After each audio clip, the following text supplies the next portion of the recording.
What's going on there, jerk faces? It's your boy Andy, and you're watching Nocturnal Transmissions, brought to you by the Circle of Jerks podcast. It's a conversation you could be having during the day, but having at night. We're back for another week um, for movie reviews, for current topics of discussion, and general good time. With me, as ever, co-pilot listening with me is the homeboy Rob. Always having a good time. Always, Emily. Always. It's a guarantee. When you come to join us for Nocturnal Transmissions, it's always a good time, guaranteed. I'm right. Oh, and tonight is gonna be no exception to that. Oh yes, Just the movie reviews alone are gonna I think it's gonna dazzle people. It's gonna be great. Right. Well, yeah, particularly one of the movie reviews, which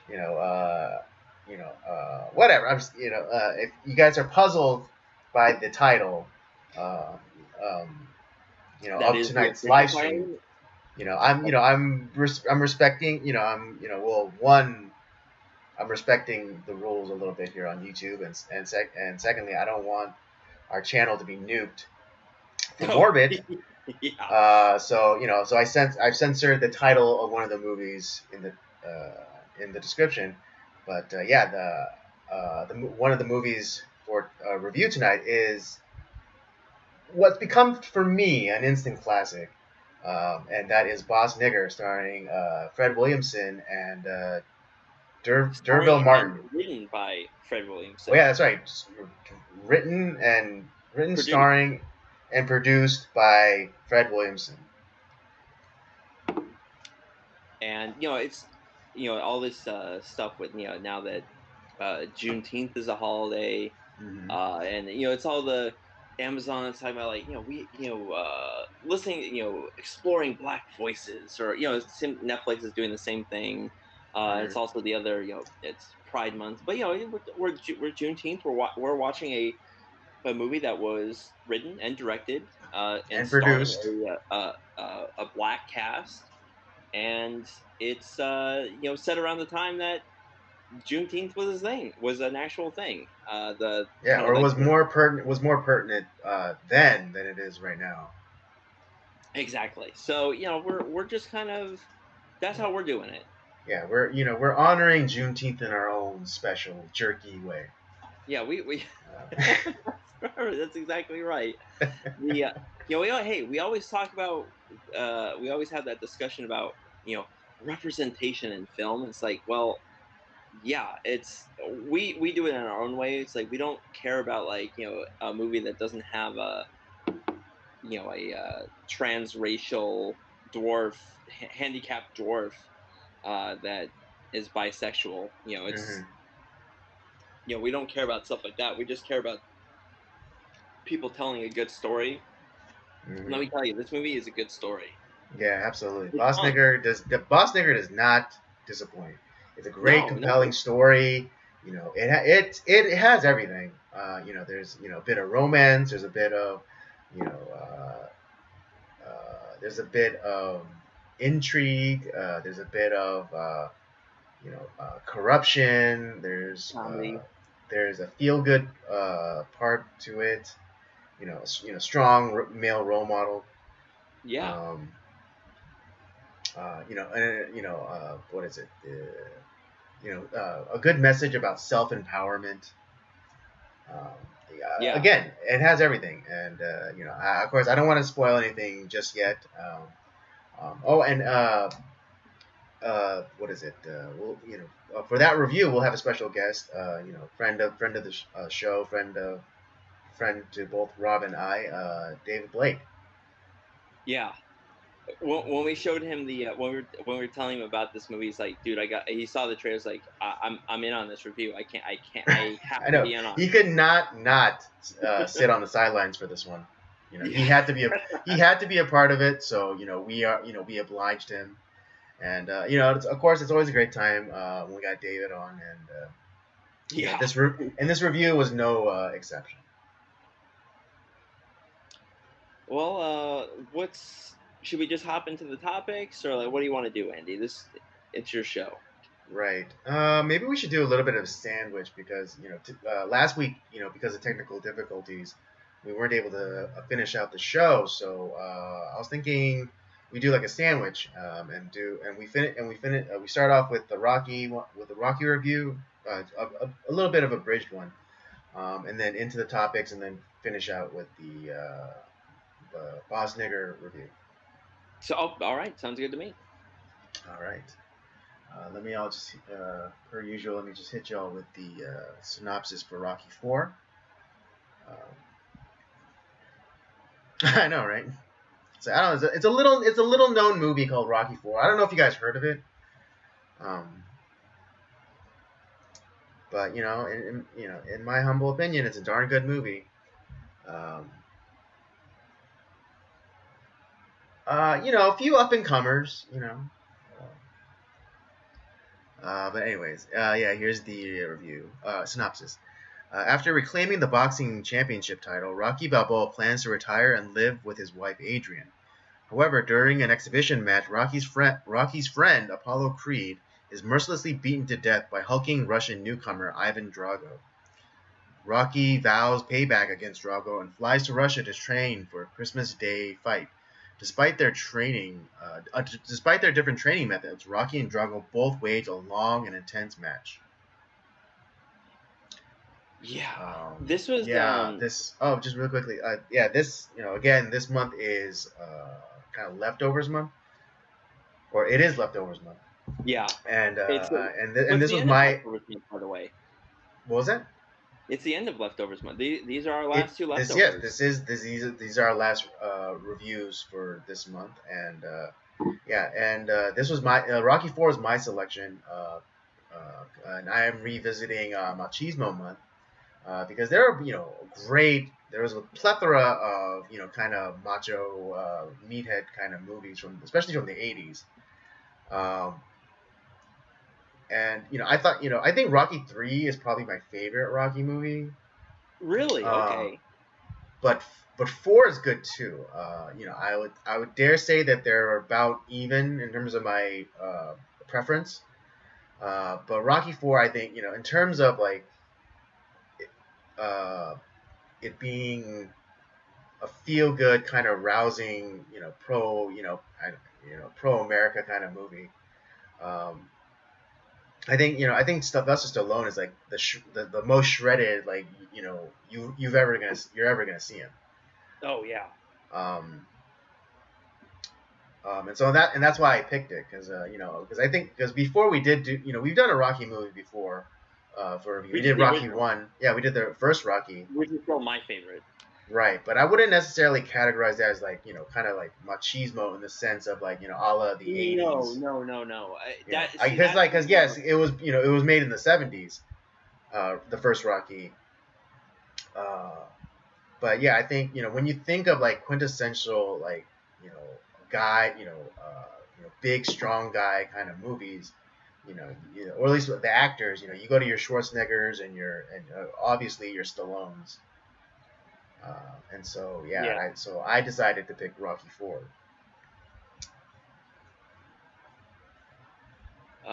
But yeah, this movie is really great. What I like about it, I would recommend watching 3 and 4 back to back because 4 is really just a continuation off of 3. Yeah, because 4 starts off at kind of like the precursor to the Marvel post credit scene. Yeah. But yeah, if you're familiar with Rocky 3, it ends with a secret one-on-one match between Apollo Creed and Rocky Balboa. It does that, and then it goes into that classic. Right before they're about to throw their first punches, it goes the freeze frame, kind of leaving it up to the audience's imaginations, like, oh, who won that fight. But yeah, 4 picks up right from there, and then proceeds into Rocky 4, which I think it's a really good movie. I think it tackles the kind of idea of like what does a fighter do at the end of his career? Rocky, he had this great career. Um, he was a champion for a while, and then this newcomer comes along, and it's very much Rocky. I mean, I'm sorry, I'm gonna keep talking about Rocky 3, but Rocky 3 is kind of like Dark Knight Rises in that Yeah. Rocky, after he beats Apollo Creed for the championship in 2, he's kind of riding this wave of success, and he's not training as diligently as before, and um, there's that great line in Dark Knight Rises where Bane is fighting Batman, but Batman's not doing a very good job, and Bane says like, "Oh, victory has defeated you." Yeah. Because Batman isn't moving as fast, or as hitting as hard, or fighting with the ferocity that one would need to fight like ultimate evil in the case of Bane. But similar, yeah, that's similarly how that's where this idea comes from. Like, because Apollo Creed, he's on the downward slope of his career, and he's all but retired at this point, and he comes to Rocky for this last kind of like favor for him. It's like, hey, you got to help me out. I helped you out, so you got to help me out. We're fighters. That's what we do. We fight. If we don't have that, what are we? And Right. so this idea of like how do you transition out of something that you've been doing forever, um, and And I still kind think this of is, and still kind of retain your dignity. yeah. Well, and I think with like this one too, like um obviously Rocky was trying to transition into more of like the trainer role out, Mm-hmm. as we see him in like, God, the god awful Rocky 5, and then like Yes. the And the now the much Creed better Creed, yeah, much better Creed movies. yeah, and then you have, and then obviously Apollo Creed, he's kind of doing more like exhibition stuff. Like this is probably going to be, if this is probably going to be his last fight. It's kind of Mm-hmm. like, especially then it's like it's kind of like the Cold War being fought out on the boxing In ring. the boxing ring. And so he's an older champion going up against this machine in Ivan Drago. And it's funny, we think of this as being kind of like a cartoonish way, with Ivan Drago, but like Mm-hmm. that's actually in a lot of the cases of these Soviet athletes, they were Mm-hmm. human experiments that they were shot up with like a lot of drugs. Mm-hmm. They were Yeah, they crazy did a training lot of regimens. they did a lot of crazy shit.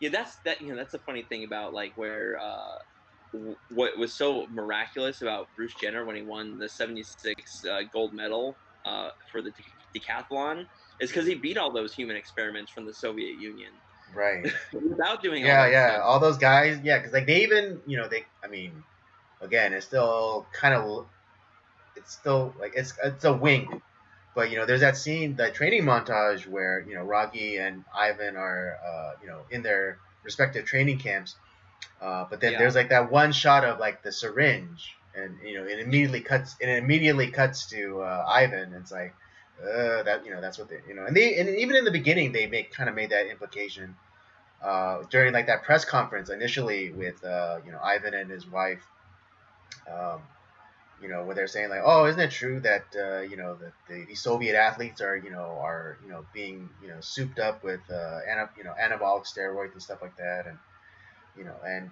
being the professional flack that she probably is in this movie, uh, you know Ivan's wife, played by Brigitte Nielsen. Um, she said like, "Oh no, it's like he's like your Popeye. He eats his spinach."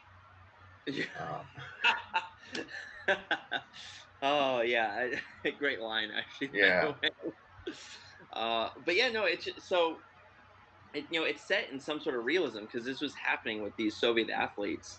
And Hmm. yeah, I think where in the case in his case, this is just more of an exhibition match. It's not like for I mean, Yeah, it's everyone's not making for money. it's not for a title or a prize. No, so I don't. I think the rules were much less stringent as they would Hmm. have been. And yeah, and obviously that sets it up where you have this aging Apollo Creed going up against this Tonka truck of Ivan Drago, and it just he ha- has his ass handed to him, and it's unfortunately he gets killed in the ring. Right. Yeah, I think and as kind of as Apollo Creed is kind of being beaten to death, Rocky has that moment where he has that towel, and then like even like everyone in Apollo's corner is just like throw in the towel, Rock, throw in the towel. But you could see that he's having this conflict within him because he made a promise to his friend that he would honor his wishes and let him have this last fight, let him have this his last chance at glory, and also being a good friend and saving his life. Yeah, And so like he has that towel like above it, above his head, like ready to go, and he's just like as he's watching his friend die, it's just like he has that real like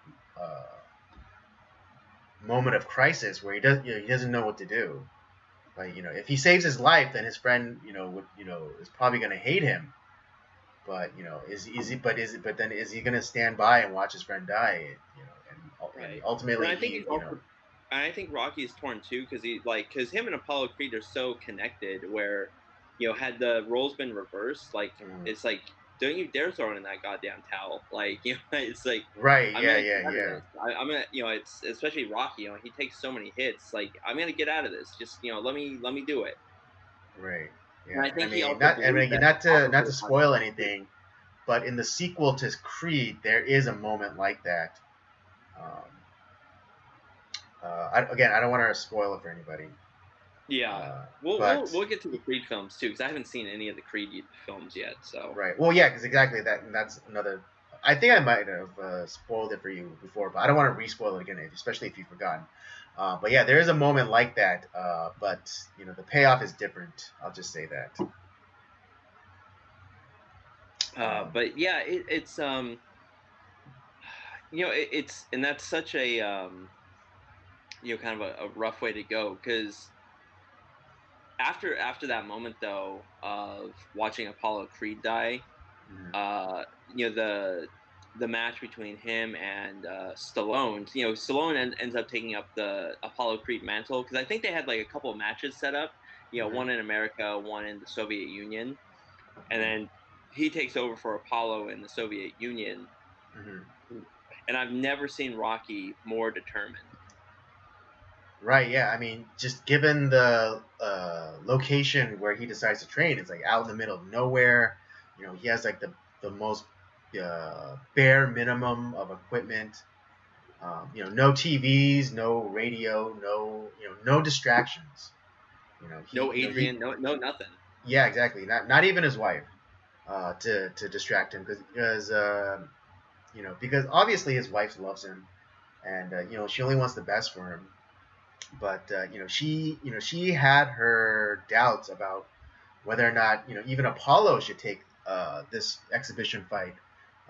Yeah, And I mean, if she had such strong objections to Apollo taking this fight, you could be sure that she had more than a strong objection for her husband to take on this fight. Um,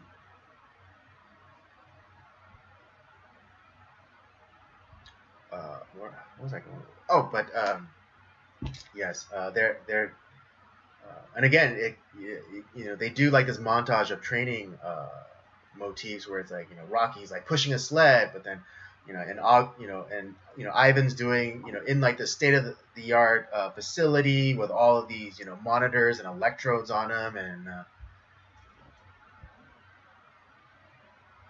um, sorry about that, got distracted by a chatter. Um, oh, we got some chat going on. yeah, They Samuel Kim says nice beard. Thank you, Samuel Kim. I grew it myself. Yeah. Um, Oh, it's not just like glued on pubes. Awesome. Yeah, yeah. Although I have heard it described as such, but or at least how it looks. Um, Andy didn't pay 10 bucks to some high school kid for pubic hair. You know, it's like he grew that himself. yes. Or no, I took my own pubic hair and glued it to my face. Yeah. That's a uh, great South Park episode. yes. Um, what is it? But speaking of like what so what about like so you obviously like Rocky 4 or you said well Rocky 3 is your favorite, but like Rocky 4 was that probably like what your second favorite, you think? yeah, or yeah, again, like they're so close. Is Just it in kind of terms like of is it like kind of like how like you know Godfather 1 and 2 like you can't like separate the two? yeah, kind of, yeah, yeah, it's like it's a real Well, I Sophie's think, choice. yeah, and I think it makes sense because they're essentially like you know there it's like two chapters of the same story in a lot of Mhm. ways. Like I said, because how 3 ends is kind of like how 4 begins. Yeah, Um, yeah, yeah. and you know, I like. I mean, 4 is probably my second favorite, Hmm. just because obviously I think it's just Rocky is doing you know because Apollo Creed went out of his way to help like train Rocky after Mickey died when Hmm. he was you know destitute. You know, Rocky had nobody, and Hmm. so Apollo Creed is like, well, I'll help you, and Hmm.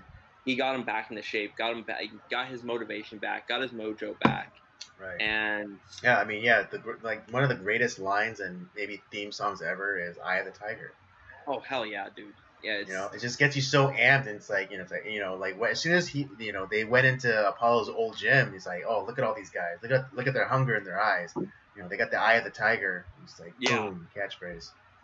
and so you have that, and you know Rocky gets his mojo back, is able to take the title again, and is ready to kind of like ride off the sunset and like just kind of help his friend, you know, help train fighters and Mm, kind of take on that mentor role. Like he wants to become Mickey, mm, essentially, right. and the unfortunate thing is he gets thrust into this situation where he's you know watching his friend die in the ring, and the I think the anger in his that he feels from that like no I think you know it's not just like Drago like Ivan Drago. I think it's a lot of his anger at himself because he Well, yeah, could have stopped the it's fight. anger and guilt. Like he feels Yeah, guilty, and a little bit. Yeah, like he kind of is because he let it happen. But only because he was honoring the wishes of his friend. But yeah, like that's an understandable guilt on why he would take up this fight. Um, you know, and yeah. here's where I think like you know the idea of the machismo theme goes is Mhm. there's one of a few ways that Rocky could have gone. He could have, you know, gone into depression, started like drinking heavily, kind of gone the poly route, and just kind of felt Mhm. sorry for himself. Mhm. He could have cried a lot and just been kind of just like kind of gone away from boxing altogether. But Mhm. instead, he chooses to channel all that pain that he's feeling, the guilt, the anger, and he's like, "I'm gonna honor my friend, and I'm gonna win, and I'm gonna humiliate, you know, these people Mhm. in honor of Apollo Creed." I mean, he even wears Apollo Creed shorts in the ring. Yeah, yeah, his colors. Yeah, Exactly. Yeah. and I think Um, that's there's a lot of times in life where you know everyone's like everyone wants things to be the easy way. They want everything to be hunky dory, and if nothing, it's like oh I have. You know, I'm so depressed, or I have mental health problems, blah blah blah. And it's like, oh, woe is me. It's like, you know what? Life. You know, I feel so anxious all the time. It's like, yeah, that's life. What are mhm. you gonna do about it? Like, are you gonna just you know curl into a ball and let it you know take care you know let it consume you, or you're going to channel that and make something happen. Hmm. And being the machismo part of it is like you channel that stuff and you make something good out of it, and Hmm. you don't let these things Right. You overwhelm don't you. allow anger, fear, guilt, resentment to get in your way. But you harness them to help drive you forward. It's in this is a sports movie, and when I think of like athletes, there's certain athletes that seem to really exemplify that, like where it seems like when everything's kind of going wrong, or like and they seem to focus harder, and Hmm. they're even better. Like I've never Michael Jordan and like Kobe Bryant, basketball wise, like I've never seen so many people play through so much adversity. Like Oh when yeah. stuff is going wrong, they're Hmm. like out of their mind good. Right. I mean, Like yeah. I mean, classically, Jordan.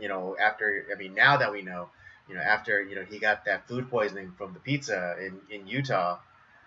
He was he he was fucking battled through that, and then he had one of his best games. yeah, What one of the his best games ever. And in between like quarters and like even at the half, like I'm sure like he was like with a towel over his head and like ready to like throw up all over the floor, but he held his shit together.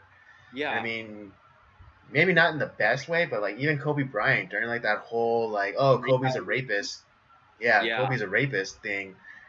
I mean, kind of. I mean, I think Dave Chappelle put it best, where it's like, he was fighting that allegation on the court. Yeah, Like like triple doubles yeah. every game, and He was 80 playing like his points. freedom depended on it. Yeah, 80. Yeah, he was playing like his life depended on it, and it did. Um, I mean, Oh shoot, yeah, like man. triple doubles, like every game, like 80 points, a record, 80 points in a single game. Um, I was watching the highlights of that game recently, the mhm. 81 point game against Toronto. Oh Right. my gosh. Yeah, amazing, amazing, absolutely He amazing. scored more points by himself than Toronto did as a team. Yeah, exactly. That's why it's so amazing and it's impressive. Um, The stuff like that, or like when another moment too, one of my favorite athletes, Dale Earnhardt, when he got injured really badly in 1996, had a broken clavicle and like broken sternum, and just like it shouldn't have been in the car at all, but no, mhm. he doesn't miss a race. He go 2 weeks after that wreck. He's the racetrack that they were at was Watkins Glen, and that's a well, it's a difficult track by itself. But when you're injured that way, it's a road course. You're shifting a lot, and so uh, just the fact that like he was in the car at all for that Mhm. race is amazing.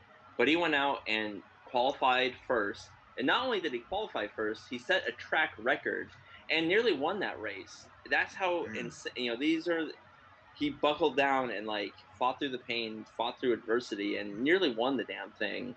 Um, and it's funny when they asked him after he set that track record, it's like, Dale, how do you feel? It's like it hurt so good.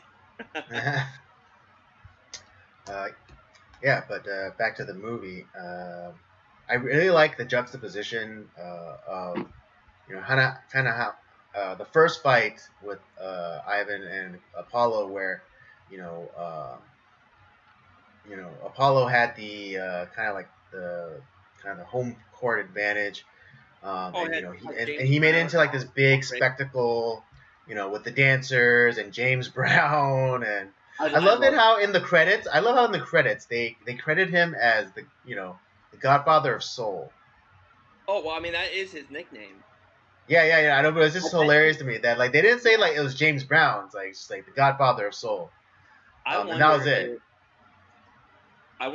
a couple of things. Was that something that James Brown wanted to be for him to be in the movie, or is Oh, that like a because condition, Carl yeah. Weathers is like maybe like Carl Weathers or somebody that was creating the movie was such a fan of James Brown that they're like, no, we're gonna credit you as the Godfather of Soul.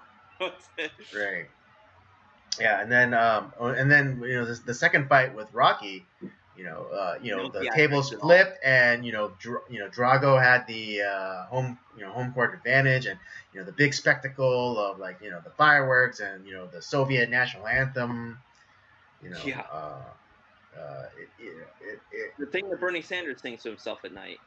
right, yeah, yeah, exactly. The Perfect. kind of hero's welcome that that he dreams of having Yeah. back in the day when him and his wife went on honeymoon to the former Soviet Union. Yeah. But it was interesting because it's like it just points out like it's just two sides of the same coin.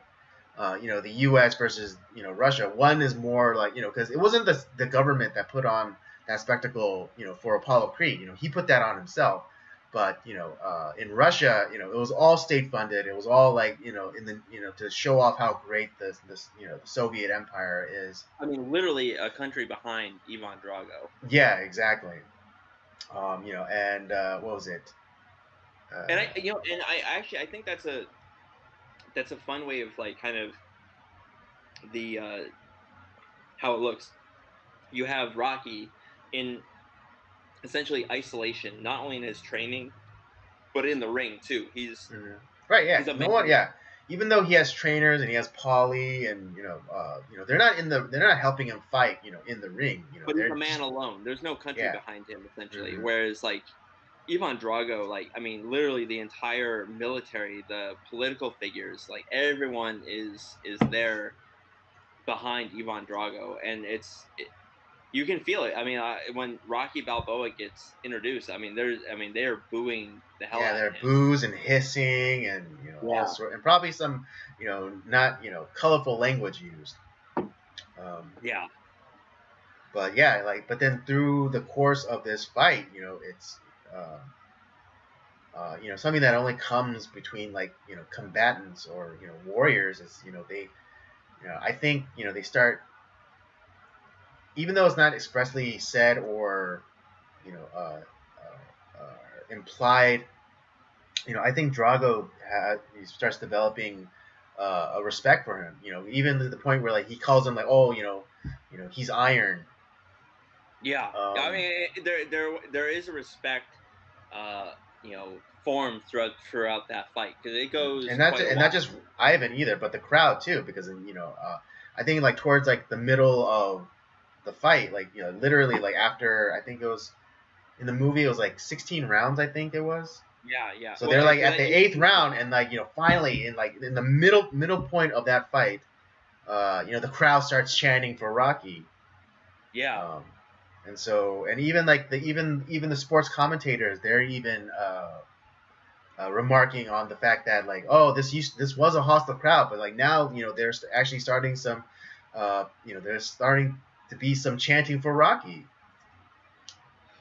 I think the other thing that I think is because this also plays back to the original movie too, where you have every time like Rocky is like on top, that seems like Mhm. when he's always like kind of he gets a little lazy, he kind of gets a little too in his own head and Yeah, kind of too gets a little too comfortable. arrogant. But like when he's down, that's like when he really shines. Because the first movie he's like kind of a throw in this like fight that Apollo Creed is putting on. Right. I mean, And whoa, like their very first fight was an exhibition fight too. yeah, and like It nobody wasn't for wanted a to fight. title. Even though Rocky, was fighting as though he was fighting for a title. Like, there was like that part where during the fight, Apollo is even said to him like, "Hey man, calm down. This is only an exhibition." But Oh no. Rocky, fought like it meant something. Like he was going, he was fighting for the championship that night. Yeah, and that's the thing. Like nobody was behind him. Nobody wanted him to win, Hmm. but so Rocky thrives in those situations where like he's pretty much like he's destitute, has no one on his Yeah, side, he's the no one wants him classic to win, nobody underdog. expects him to win. And it goes like I said, it goes back to my favorite Rocky film, which is the first one. And this to me felt like a lot in at least in the ring. It felt like a lot like the first one because no one wanted Rocky to win. No one expected him to win, Hmm. and everyone's behind Ivan Drago. But just like in the first one, where the crowd starts to warm up to Rocky, it's like, wow, we're getting a good fight here, and this guy can Hmm. actually fight. He's a good boxer. Like, and I'm gonna start rooting for this guy. see what he can do. Right. But yeah, this is a great choice, Andy. I'm happy we chose this. Hmm. I always love going through and watching the Rocky movies. I hadn't seen four in a while, so this is kind of a nice kind of a treat Hmm. to be able to watch it again. Right. But just kind of how like they're kind of influencing each other. I thought it was interesting that like when one of the cabinet members comes down and like kind of like scolds Ivan. He you know retaliates back because the party member was saying like you're shaming your country. You're supposed to you should have finished him off by now. It's like basically dressing him down. But then Ivan kind of like snaps and it's like and like he throws the party member back and it's like and he points to the Russian premier and is like I'm doing this for me. This is for me and no one else. Um, Yeah, and that and that was and I didn't think of it much as a kid, but seeing it as an adult now and knowing kind of the context of it is like that's amazing. Here's this so here's this there was some here's serious this content. literal propaganda figure standing up to the leader of the Russian or the Soviet government and saying like it's not for you, it's not for the government, it's not for you, it's for me, this is for me. I'm kind of getting back that mentality of Rocky being the man alone. It's like I'm the only one that's in here fighting. Like Russia is not here in the ring with me fighting. I'm the only one that's fighting. This is for me. Yeah, it's like, well, that's a huge statement, and maybe he got thrown into a gulag after that. Yeah, I know, right? It would explain things for Creed, but again, I'm not. I don't want to say too much. I'm gonna get there. I will watch those movies at some point. Okay. But that's what I had to say about Rocky Four. It's a Mhm. great movie. It really is. Yeah, we'll have to go and watch some of review some of the other Rocky movies and stuff too, because Mhm. obviously there's a lot of them that one that I think gets derided quite a bit, but I actually like it is Rocky Balboa. The Oh technically yeah, yeah, yeah, yeah. what should be called it just should be called Rocky Six, but they didn't call it Rocky Six for whatever reason. Yeah. But I actually really like that one. Way Mhm. better than five. God. Yeah. I mean, five should be omitted, and then they should just retitle uh, Rocky Balboa Rocky Five. Yeah. Um, but yeah, that's. I mean, I don't have anything to say about No, this either. But let's put yeah, our let's give our rating and let's move on. and then we'll move on to our other topics. Yeah. Yeah, I'll get Why don't you? since it's my movie, I'll start. I'm gonna give this. I mean, it's the fourth movie, so I'm gonna give this a 4. Yeah, I think that's fair. Yeah. And again, like my reasons are always technical and like mine are like really nitpicky things, but um, what is it? I don't like the song that they use for the montage. The Exactly. Yeah, train Hearts on montage. Fire. It's a good Get at song. it. Don't get me wrong. I Yeah, but like the just song, not really appropriate for. especially after we get the ultimate montage song, "Eye of the Tiger," and then we Right. Yeah. get this No. one. Yeah. Yeah. Oh, it's just disappointing. Yeah. Definitely. Yeah. I mean, Uh, enough for me to like drop it like knock it 1 point. And I'm not saying that it's only because of that, but no, but that's the main reason. yeah. That's one of the main reasons. Oh, so do you also give it a 4? Yeah, I would say a four is pretty appropriate. It's between four and a 4.5 for me. Okay. Like I said, I love the story. This is the most determined Rocky's been since the first one, I think. Mm-hmm. Um, and no more Mickey, no more Apollo Creed. Really, he's a man on an island, Mm-hmm. and he obviously he still had Polly. He had Apollo Creed's guy Mm-hmm. um, with him, but it's still like he was by himself, Mm-hmm. and he was determined enough. Like I have to win this. There's no other way it can be. Hmm. All right. Well, yeah, that's our review for Rocky 4. Again, apologies because we weren't able to do it last week because of technical difficulties. But yeah, there you have it. Rob and I both give this a 4. Rob more like 4, 4.5. Definitely a great movie. If you want to be inspired, um, and if you just want some, if you just want some good like motivation, workout motivation, then yeah, watch this movie. Oh yeah, it's man, Sylvester Stallone looks great in that movie. Yeah, dude, he is so shredded. It's like ridiculous.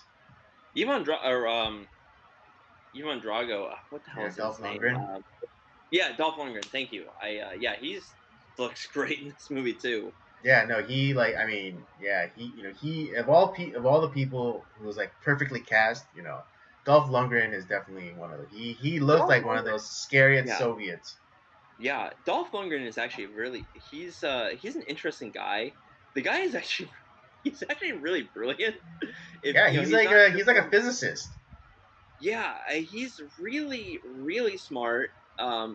I was because I was listening to him on a podcast with Michael Rosenbaum, and I was just blown away because obviously I knew nothing about Dolph Lundgren outside of like this movie, Mm-hmm. and I was just like I was blown away. I was like, God damn, the guy is like really he's not just some like dumb actor. Like he's Mm-hmm. actually really smart. um, and yeah, I highly recommend listen to that interview with him. It's really good. It's I'll if you want to know about Dolph Lundgren, that's where you go. From the man himself. Mm-hmm. Absolutely. No better person to get a story from than the source. All right. Well, yeah, that'll do it for that movie review. Let's get into the topics here. And you want to start out with yours? No, we'll go with you, Andy. Okay. It's all you tonight. Uh, well, I mean, yeah. Well, technically, yes, because of your story. But yeah, just recently, just either this today or yesterday. I forget. No, I think I saw it yesterday. There was this viral video. This woman confronting this spa for allowing a transgendered. Uh, I'm not gonna say a woman. This person claiming to be transgender. Yeah, it was a man claiming to be a transgender and allowing him to go into the female changing area at this local LA spa. And this woman who actually has like some sense in her head goes and confronts the employee, and the employee is just completely cows and it's like, oh well, there's a law where I'm not allowed to discriminate and blah blah blah. Um, but it's one of those things that just is kind of prickles up my rate, my wrath. This is Not like not anger, I mean, yes, wrath. I think is a mixture, of anger and something else, but definitely wrath because like this I is wanted because like I wanted to visit harm on this person. oh yeah. I mean, to me, this is like anti-machismo, especially in the case of the employee. It's like, Hmm. come on, dude. Like, this is wrong. Like, Hmm. in his head, I have a feeling he knows this is wrong, but he's Right. too scared to do anything about it. It's like, Hmm. and it's gonna take people saying like, stop. Okay, we're gonna stop pretending. We're gonna stop using the language, Hmm. of these mentally, deranged people, Hmm. and we're gonna just we're gonna call it as it is, and we're gonna stop doing this shit, and they can't fire us all. Eventually, it's if enough people stand up, this Hmm. shit will stop.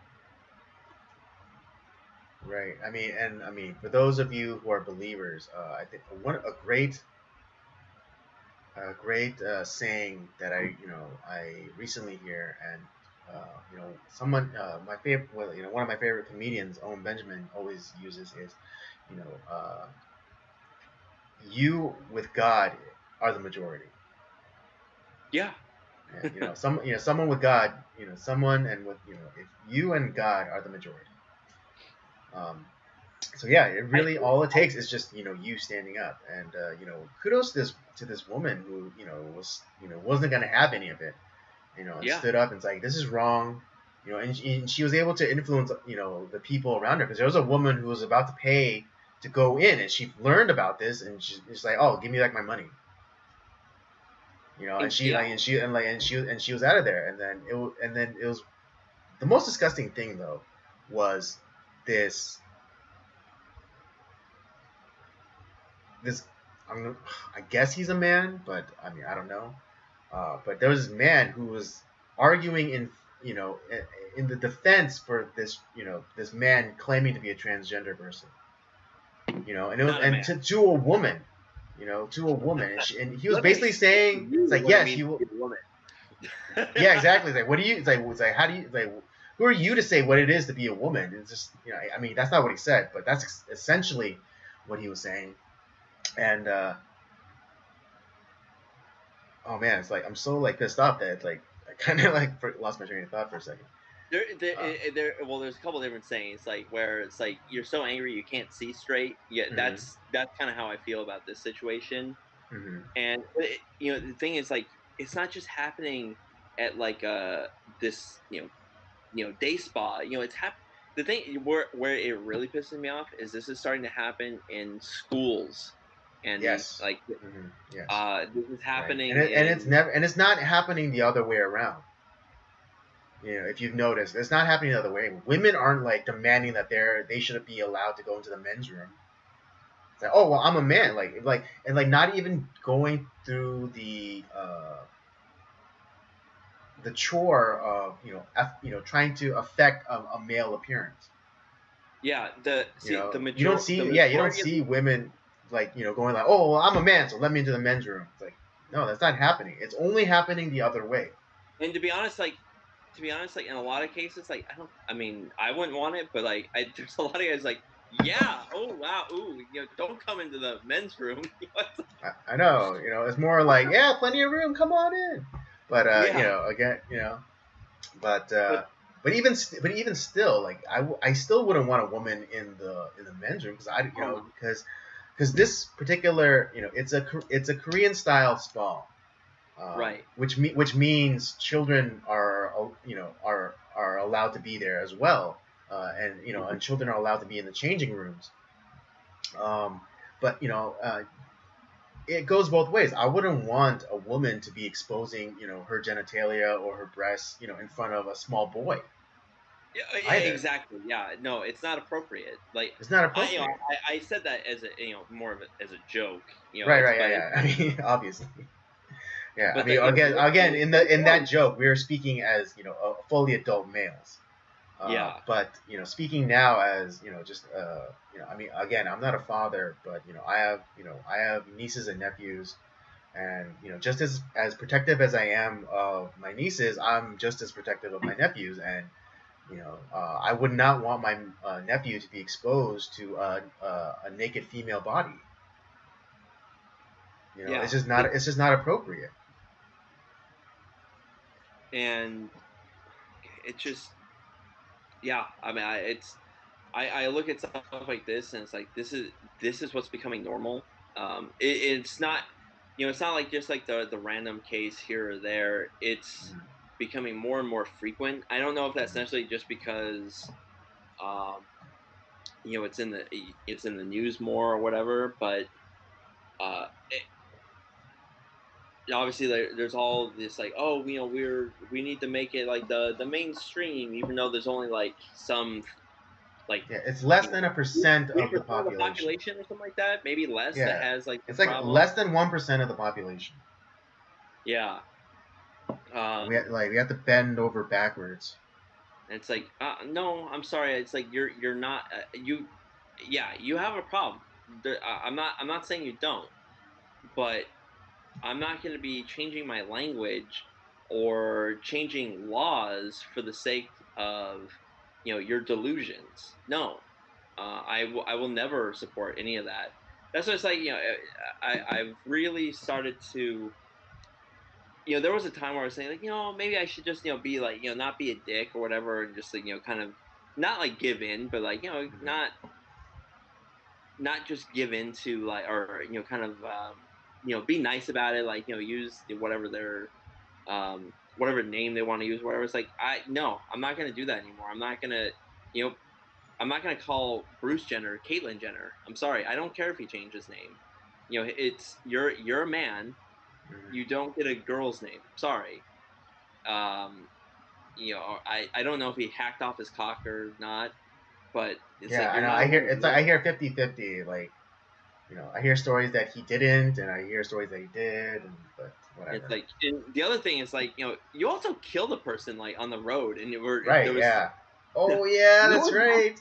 no one Oh, talks about that. And Ricky Gervais had the greatest joke about that. Or what, like Oh one of the years that he hosted the Golden Globes. Oh my god, it was yeah, so good. It was yeah, he was he was about to present an award for something, and then the topic of Bruce and the whole transition thing came about, and he said he's like, oh yeah, Bruce Jenner making making progress for trans rights or whatever, but not so much for women drivers. yeah. But yeah, I Like, mean, I think but as great as I think that this woman standing up is, I think I still think she went the wrong way. And especially when dealing with like that what is it, that soy cuck ally guy, oh god. because it's like, oh, was he was basically saying like, oh, who are you to say what it's like to be a woman? And it's like, but we're fighting it the wrong way. We kind of like the way that anything to do with race, they the other side will immediately go to racist. Because this thing, it's not just about the safety of women, it's about the safety of children too. And so we have to start kind of getting down to that level, and what we have to do is start calling them pedophiles. He's like, oh, why are you? He's like, why are you being such a pedophile about this? Yeah, It's well, like, why you? He's yeah, like, what are you? And hilariously, this guy kind of did have a pedo stash.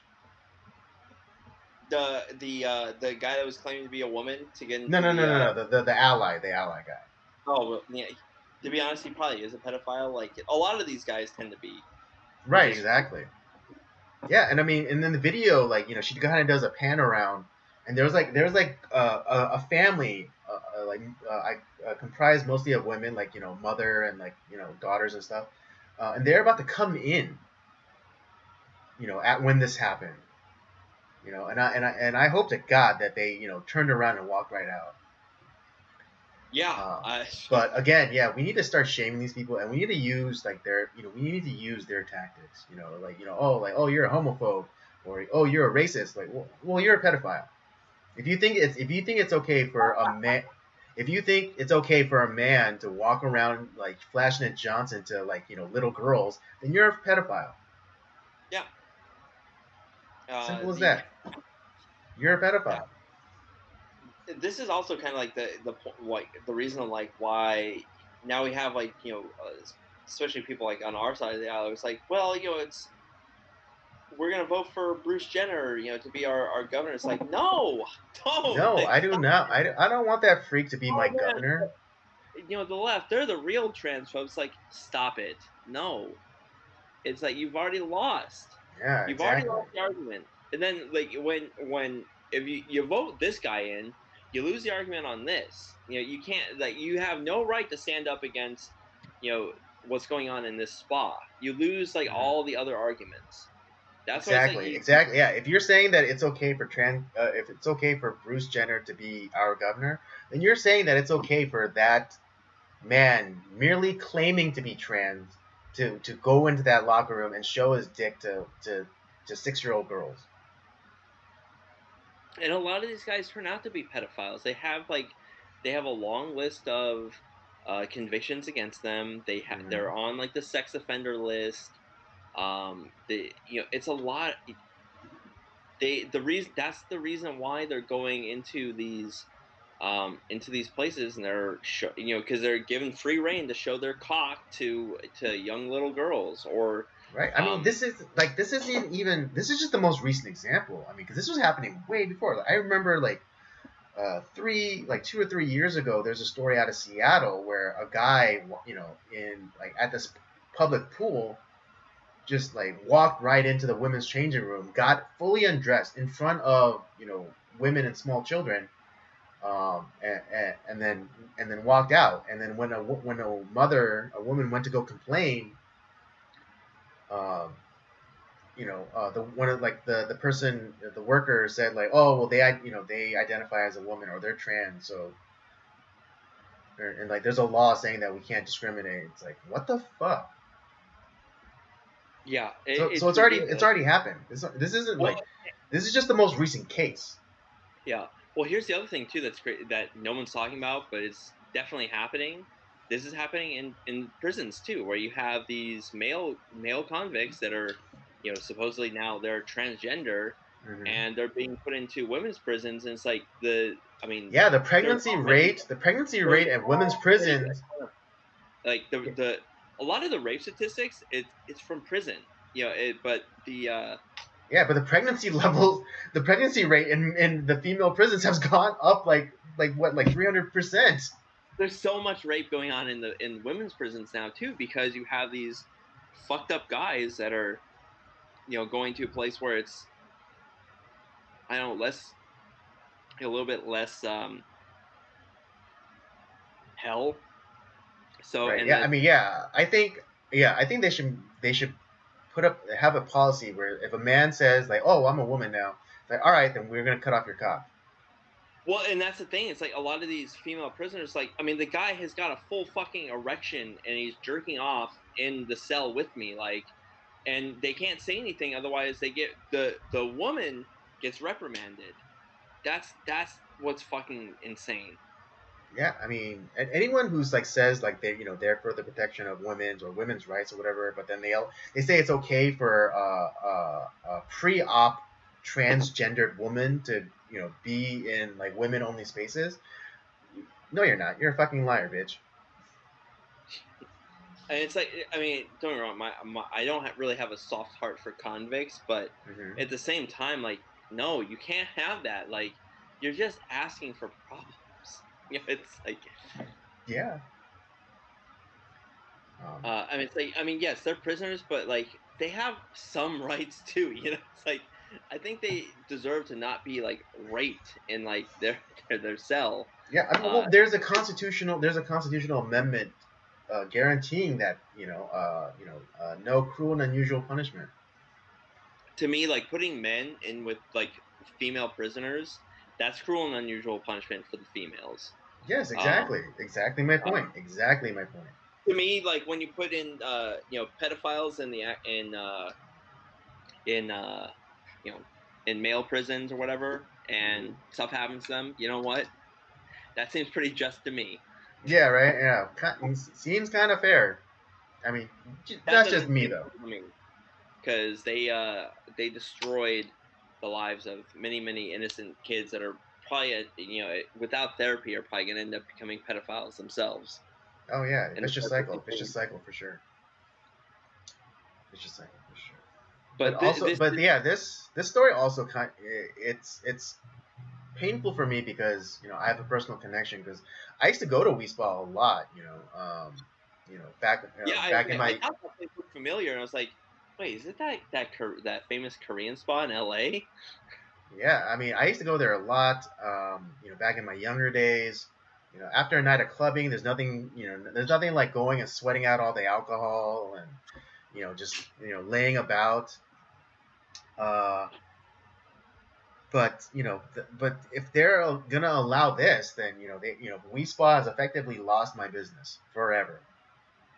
Um, Yeah, I mean, I absolutely, you I know wouldn't go and for I it. will and I will inform everyone I know, every woman that I know. I will tell them, do not go to WeSpa ever. Not even if it's with mixed company. Yeah, it just Um, it doesn't. They don't deserve your business. Yeah, If they they're not don't going deserve your to business. And I if they're mean, not and going to it stand up for this and like stand against like what's wrong, then they don't deserve our business. They deserve to go out of business. no, exactly. And and this will kind of uh, uh, be a good transition because I think one of the downfalls I think is uh, for WeSpa is that they had non enforcement. Um, and let me explain what I mean by that. Um, in Korean culture, going to the spa is very much like a family thing. And in even in We Spa, there's a common area where families can kind of lay down, take a nap, and just kind of chill out with each other. Um, but I remember the last few times, just before I like kind of stopped going there, not for like any particular reason, just because um, you know I don't live in LA proper, and a lot of my friends, just kind of like gave up, the nightlife, so they weren't going as much. So there wasn't really enough. There wasn't really an onus to go there as often.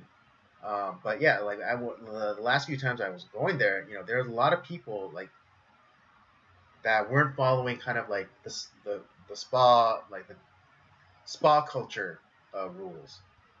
Right. Like because uh, in those types of spa, no one wears like sandals. No one wears shoes. Um, but several times when I was there, I saw, and again, these were Westerners. They're walking around in their flip flops or their slides or No, whatever. you can't do that. I know it's like, and like when even though they see like everyone else not doing that, they're the ones uh, with their sandals. And the problem was like no staff member went up to them and said, "Hey, there's no shoes allowed in this area." Yeah. It's There's like what no the fuck. there's no shoes. There's no, and they didn't enforce the cultural rules. And I'm not and I'm not saying that they should have refused them service, but they should have let them know, hey, this is the culture of the spa. This is kind of like again kind of like if businesses are able to do whatever they want, then they should be able to enforce whatever rules that they decide, right? Yeah. I mean, as long as it comports with local or federal law. So asking someone, hey, don't wear shoes in here is not a hate crime. Is not akin to saying, you know, is not akin to saying get out of here because of your skin color. Yeah. I mean, it's Um, the same thing. Like the fact that like once you stop enforcing like those rules, it mhm. just leaves the door open to like for this shit to happen too. Precisely. That's exactly where I was going to go with this. And so, if anything, WeSmall did this to themselves because they didn't enforce the spa like culture rules.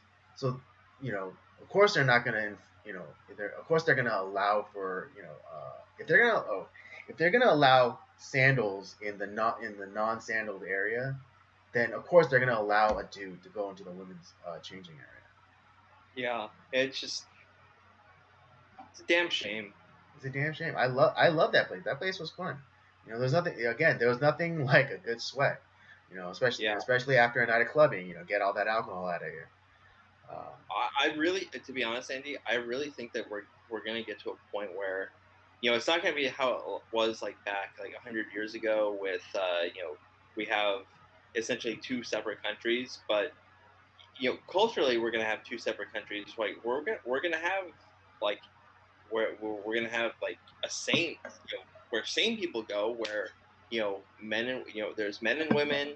You don't have men that are claiming to be women hanging out in the women's room. We're gonna have like those type of places, and then we're gonna just have like leftist paradise in another area, and it's yeah, it's just it's gonna be old and new Springfield. yeah. I mean, it really that's exactly what's gonna happen. But okay, and there's your Simpsons reference for the show. Um, That's actually one of the newer episodes. It's actually really good. yeah, I really love that episode. yeah. But here's the thing though. Uh,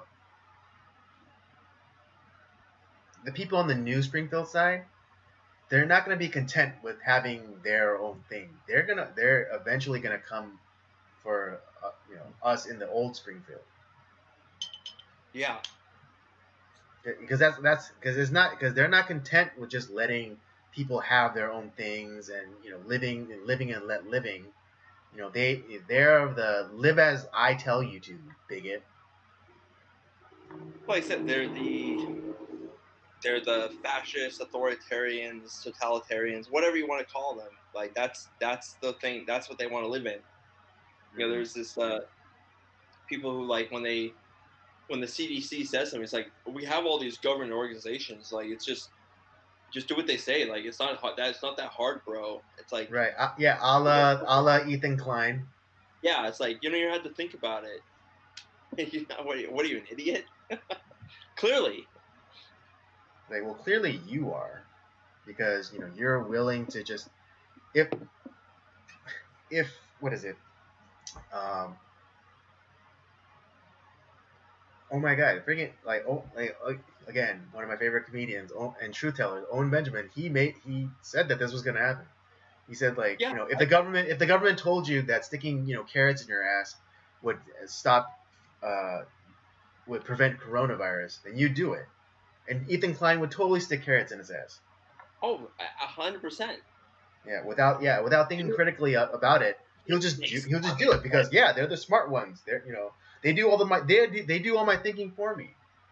It just makes common sense. Right. Right. If one protects, it two just makes sense. It's just common sense. Oh God.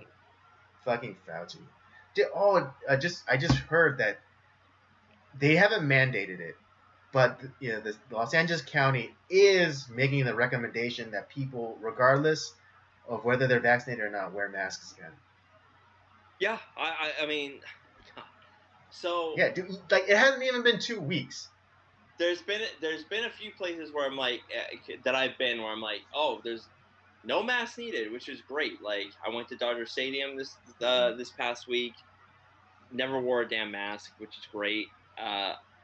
The Flood place by my house, they don't require it anymore. Even the workers don't wear it anymore, which is good. Thank God we have it's back to normal and it's packed.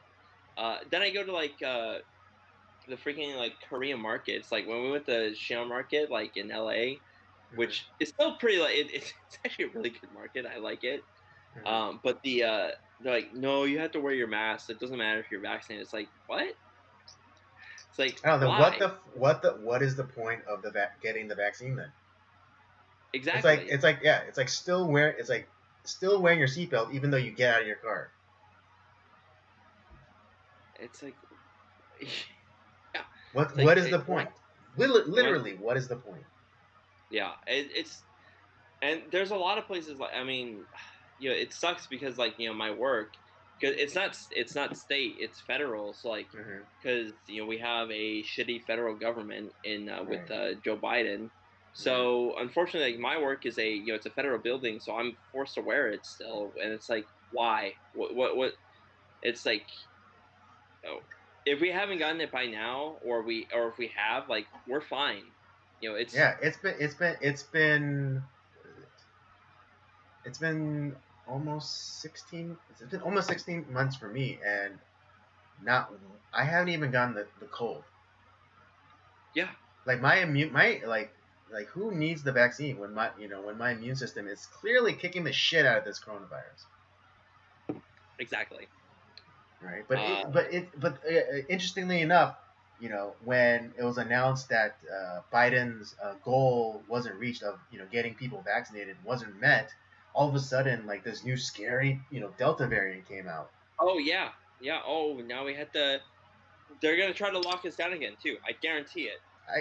Duh. I mean, again, see, AMC. This is why I did not reactivate my account, because fucking Gavin Newsom did not relinquish his emergency powers. Listen to that phrasing, emergency. It's been 16 months. How do you have a 16-month emergency? Yeah, that's where I'm like, Okay. First of all, the guy is gonna get recalled. Um, I God, I'm gonna be putting all of my force behind Kevin Faulkner. Yeah, But yeah. the uh, the fact that like an emergency power is like at most should be like 6 months at most. Dude, I don't even. I'm not even. Okay, this is where I'm gonna be extreme. It should be 1 month. Nope. You know what? Hey, you know what? All right, because All right.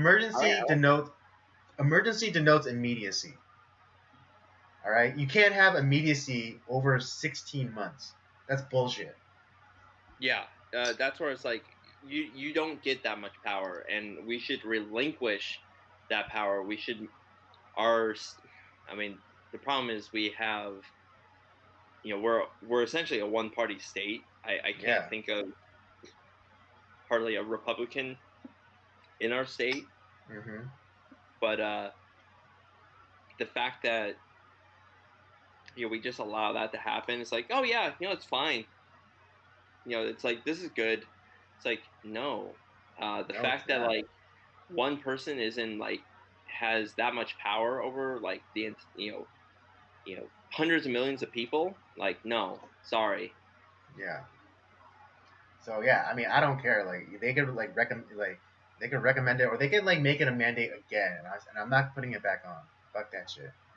I mean, not that I go out a lot anyways, and and I just like honestly like there's been so but many so yeah, many I'm not putting it back on.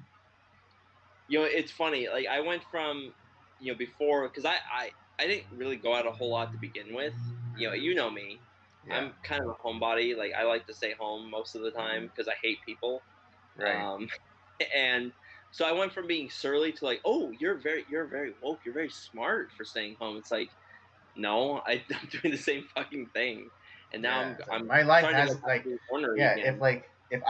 If there was no coverage about if I had like zero exposure to media, like my life would not be any different. I mean, that's essentially like the only reason like I kind of like keep up on stuff is Mm-hmm. because for the sake of the people that we're talking to, just so that they don't have like they can at least hopefully get something alternative from CNN or Fox News, and it's like Mm-hmm. maybe wake up a little bit. But if it wasn't for that, like honestly, like I wouldn't listen to the news, and my life would be great. Right. But yeah, I mean, again, I don't like I work for myself. I only pick I only work when I have to. So like if I didn't have if I didn't have to go out, I probably like my life wouldn't be any different. Like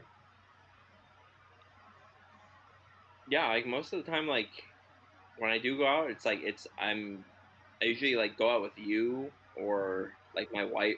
Mainly it's because like my wife is kind of like, oh my god, we've been at home for so long, we have to go out. It's like she's that puppy that needs to learn to be crate trained. she's kind of like she's kind of like a like one of those like songbirds or sparrows that like they it's like that it's like they just need to be free and they need to go Mm-hmm. out and like do a bunch of different things. Mm-hmm. Me, I'm like just I'm like a bear in like winter. Like just leave me alone.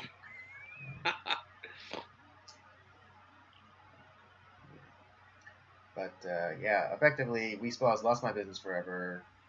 Yep, Um, pretty much. um, yeah, and yeah, because they didn't enforce the little things, they can't. They have no standing enforcing the big things. And if their competitor was smart, they would do the exact opposite. Exactly. Yeah. Do not comply. Do not. I mean, you know, usually like kind of like the right conservative retort to like after a shooting and be like, oh, all you have to do is comply. But in this case, do not comply. Yeah. Do not comply. All right. Let's move on to your thing because that'd be relatively quick. I think. Yeah, I mean, it's just this is just kind of like popped up pretty It kind recently. of ties into the Korean thing. So. Yeah, speaking of Koreans, I mean, I did want to, initially I was gonna, kind of reiterate like what I was trying to talk about last week, but Mhm. that's always going to be a topic. So we'll, I'll put a pin in that.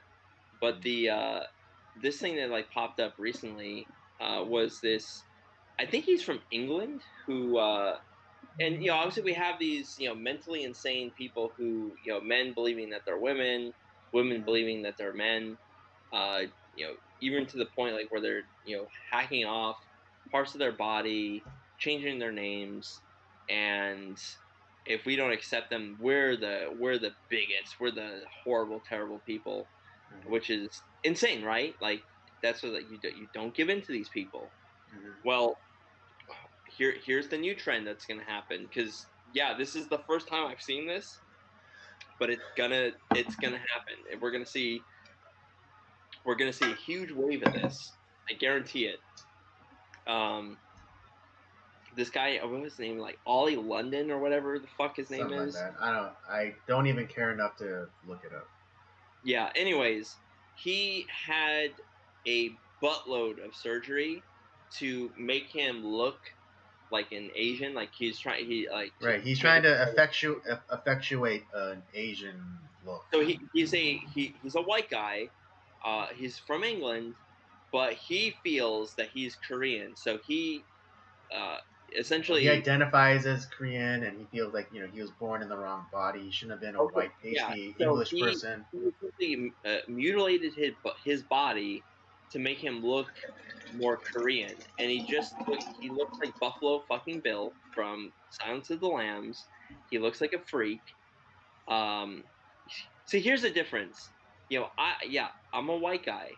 I grew up around Koreans, and like most of my life, most of my friends are Korean. My wife's Korean, and yeah, there's a lot of things of like the Korean culture that I enjoy. That like a lot of people call me an egg. But here's the other thing: is like I know that I'm white, and I'm not gonna fucking mutilate my body to make myself look Korean, like an insane person. Yeah. Or a la Sean Connery in that one James Bond movie. Yeah, that's right.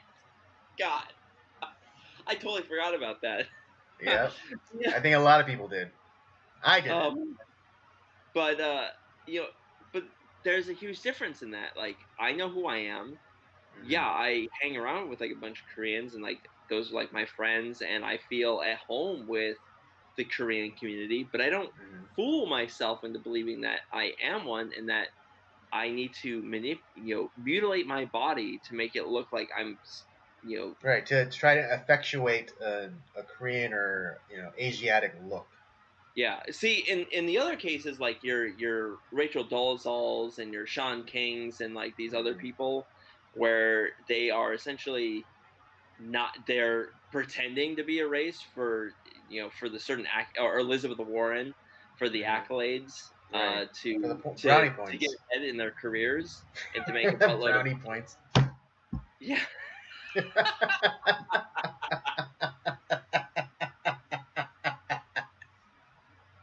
It just hit me. It just hit me. Oh, Oh, this is why we're friends. this is why we're friends. Uh, but no, you have this person who is clearly mentally ill, who has mutilated his body forever. There's no going Hmm. back. You can't undo what he's done. Hmm. Um, and sorry, bud. You're still an Englishman. You're still white.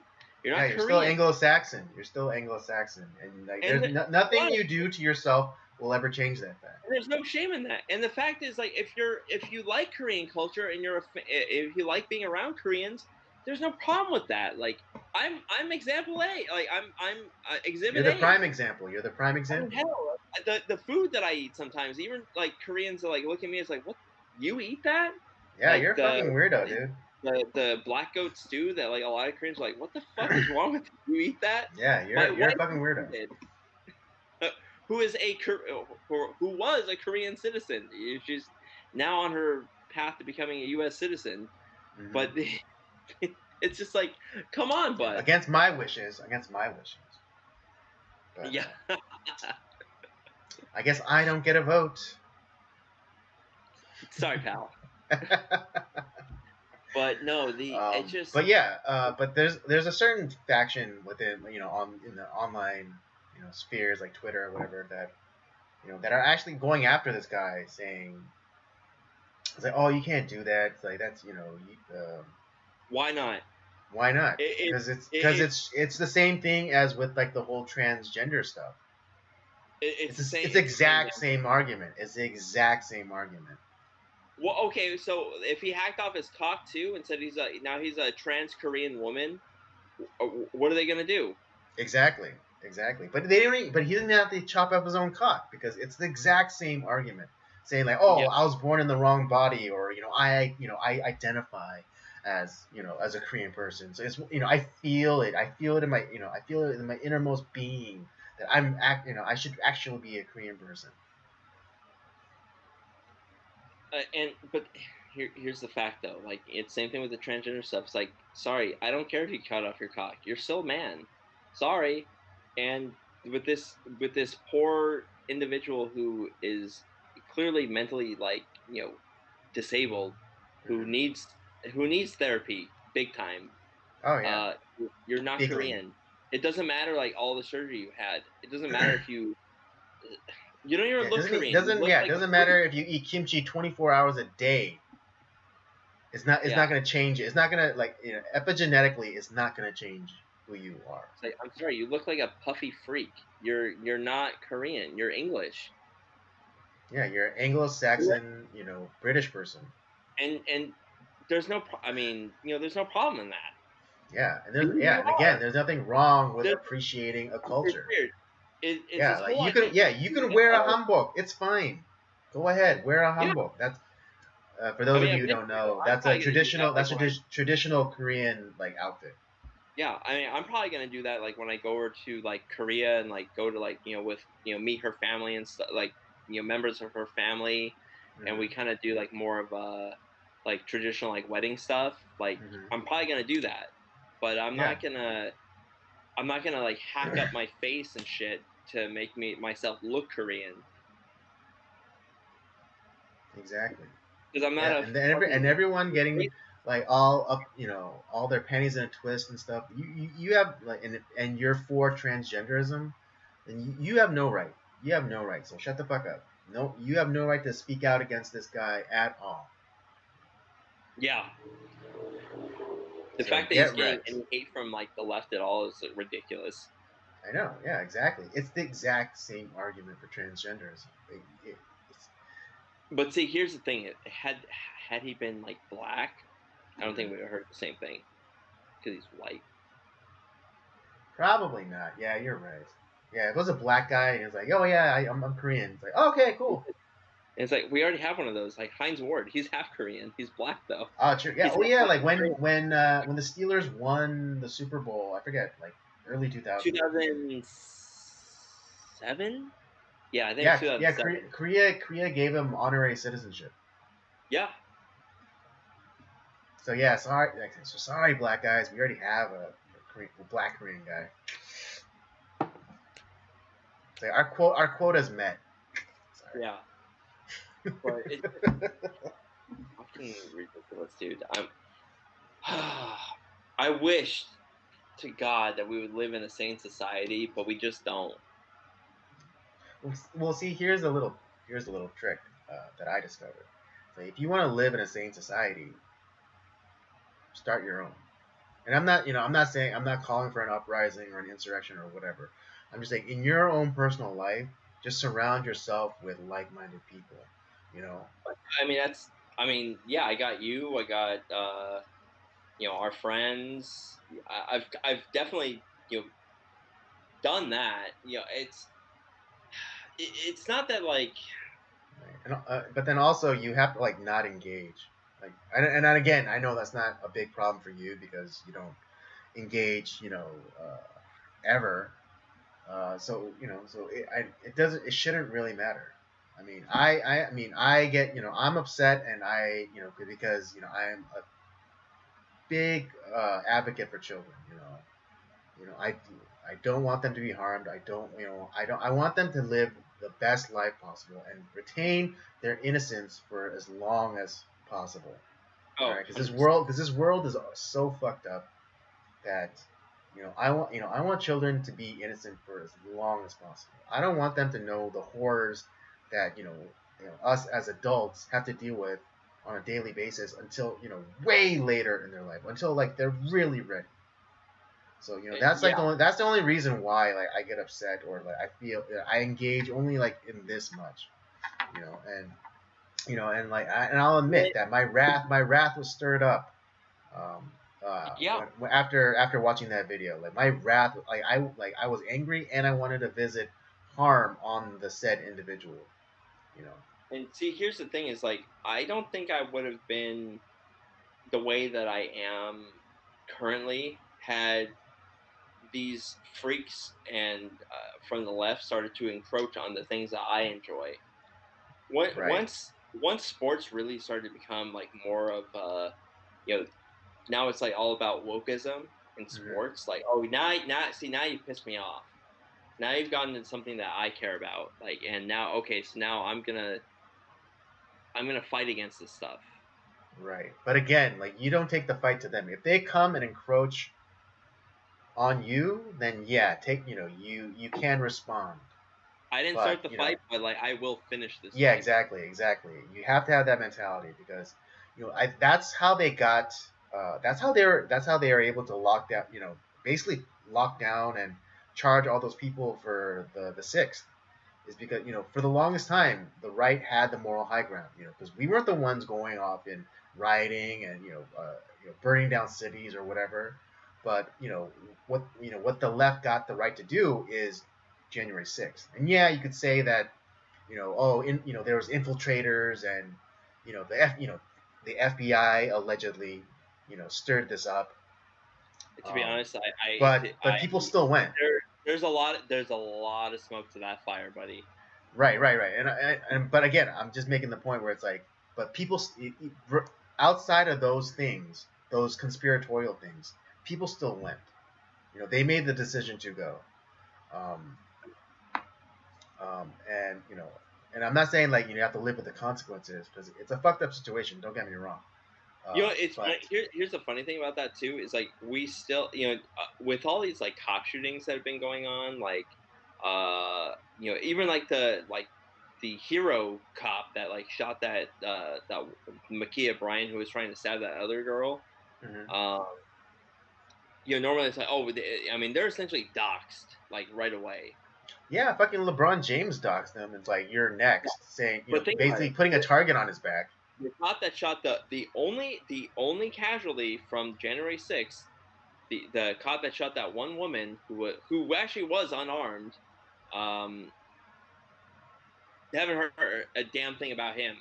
What's not that I'm saying like to be honest, I don't care about his name, but the fact that like nothing's been talked about with that at all, the all these people that supposedly died during this insurrection, like that they actually died several days later, but Mhm. that came out like day one. It's like, oh, they died from this or that. It's like, no, they didn't. Right. Oh yeah, like the Sicknick guy. He was bludgeoned to death with a fire extinguisher. No, he didn't. He talked to his brother afterwards. He died of an aneurysm. Yeah, and it's like, I mean, a horrible coincidence maybe, but the Mhm. fact that Yeah, it's like, oh yeah, like, oh, but it was the pepper spray that the protesters used. It's like there was no, no prep. No one was armed. No, there was no pepper spray. Oh, well, the people found like there's a truck full of weapons. Like, then why didn't they have them with them at the Capitol? exactly, and the Yeah, fact it's like that all these things. Yeah, so all these things that people like will throw out to try and like, oh, make paint like this event as like the worst thing to happen. Motherfucker, if the right wanted an insurrection, there'd been an insurrection. The Democrats would all have been shot or hung by now, and we'd be living in in right wing paradise. yeah, I mean it'd be the French Revolution in reverse. Yeah, actually, people who actually deserve it.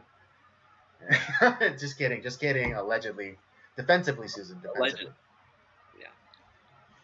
But Um, I got nothing else to say. We live in a crazy society. To be honest, if I wasn't, if I didn't have the faith that I have, mhm, uh, if I wasn't a Christian, I would probably be much more depressed, and I would have a. I mean, I'm already pretty cynical as it is, but mhm, I do have a lot of hope that mhm, eventually this shit will end. Maybe not in my lifetime. Maybe not in humanity's lifetime on Earth, but at some point, this all this dumb shit will end, and things will be fine. But at the same time, I don't. I think it's important for us to call out what is evil, what is wrong, to enforce the truth, which is why we bring up these stories, um, because we are, as especially as believers, we are called to enforce what is true, what is right, mhm. and to not lie, and which is why I don't call Bruce Jenner Caitlyn Jenner, which is why I don't, Ollie London. He's not a Korean. He's an Englishman. It's like Mhm. stop giving in to the lies. Yeah, Stop Sean King like is a white guy. he is. Stop Yeah, placating and I these wish mentally. slavery would come back so we'd finally admit it. Put these people in therapy where they belong to get their brain fixed. Um, or if they're utilizing something to illegally to get ahead, throw them in prison where they belong. Um, but yeah, that's the only, to be honest, that's the only thing that has saved me is my faith, because that's really all I got at this point. Yeah, I mean, my something I take solace in is the idea like that this is Plan B. In God, in terms of God's plans, this is Plan B. There was a Plan A, and it was perfect, but humanity, we screwed it up, and so this is Yeah. Plan B. And guess what? The apocalypse is part of Plan B. So I've kind of I've shed my fear of it. Oh You yeah, know, I've been. I'm not and a. To be honest, if I went today, I'm like, I've lived a great life. I know, right? I have no regrets. I have no regrets. So yeah, if Rapture came right now, and I found myself in the presence of the Lord, I'd be good with it. Absolutely. So all right, I think I guess that'll do it for uh, the topics of discussion, and at least for us live, that'll do it for us. Oh We God, are you guys yeah. are in for such a treat. Yes, we will leave you with the review for Boss Nigger. Um, that I was a will say, pre-tape.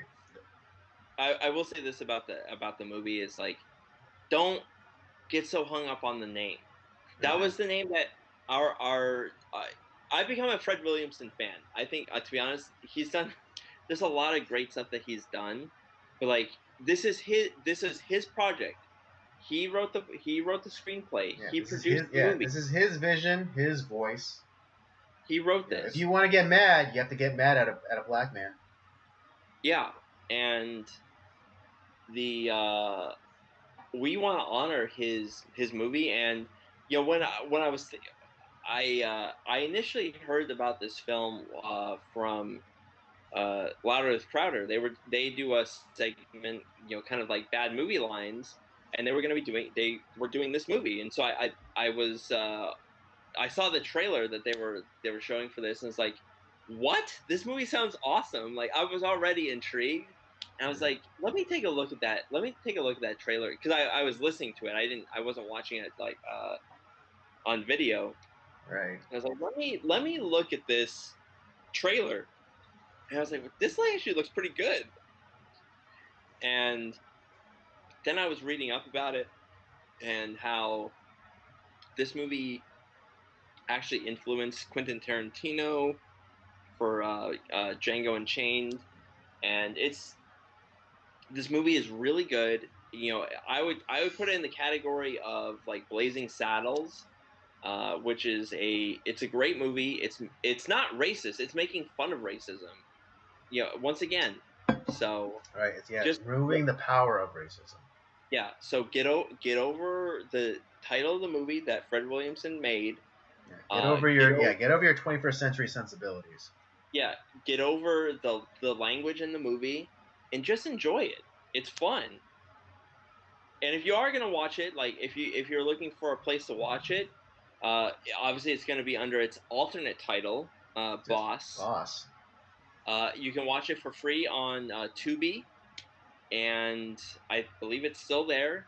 Yeah. So and please. Also Tubi does really good commercial breaks, like inappropriate spaces. And it's not just with this movie. It's with all their movies. They place them in like the right spot. I'm actually like, and to be honest, I was like, oh, you know what? This is actually a good time for a break. Like I can go pee right now. Right. So, and they don't like cut it in like the middle of like important dialogue. Like some movies do that. Like YouTube does that sometimes. Right. Hulu does that at times. I'm like, fuck. But no, this app, they are moviegoers. I know they are because they put them in like in the dull moments of the movie where like, oh, okay, we can take a break here. And you know what? Like sometimes having those pee breaks is always nice, especially if you're having some Orion beer or something like that. Yeah, Orion beer. If maybe cut us a check, we'll talk nice about you. That's actually a really good beer. I had some this past weekend. I tried it for the first time. Am I right that it has like that kind of like cherry or plum kind of tang? Yeah, absolutely. It has some sort of like fruitiness to it. It's actually really nice. Yeah, it's like not a sweetness, but like kind of like that tang or like tartness. Yeah, like a cherry or a plum. I bought it for the first time this weekend for a podcast that didn't happen, but I will definitely buy this beer again. This is really good. Mm-hmm. It's good. All right, well there you have it. That'll do it for us live. Don't forget to come back next week and we'll do it all over again. Oh yes. In the meantime, please stay tuned for the Boss Nigger movie review. Yes. Oh, dude, this movie's so good. All right, we'll see you next week.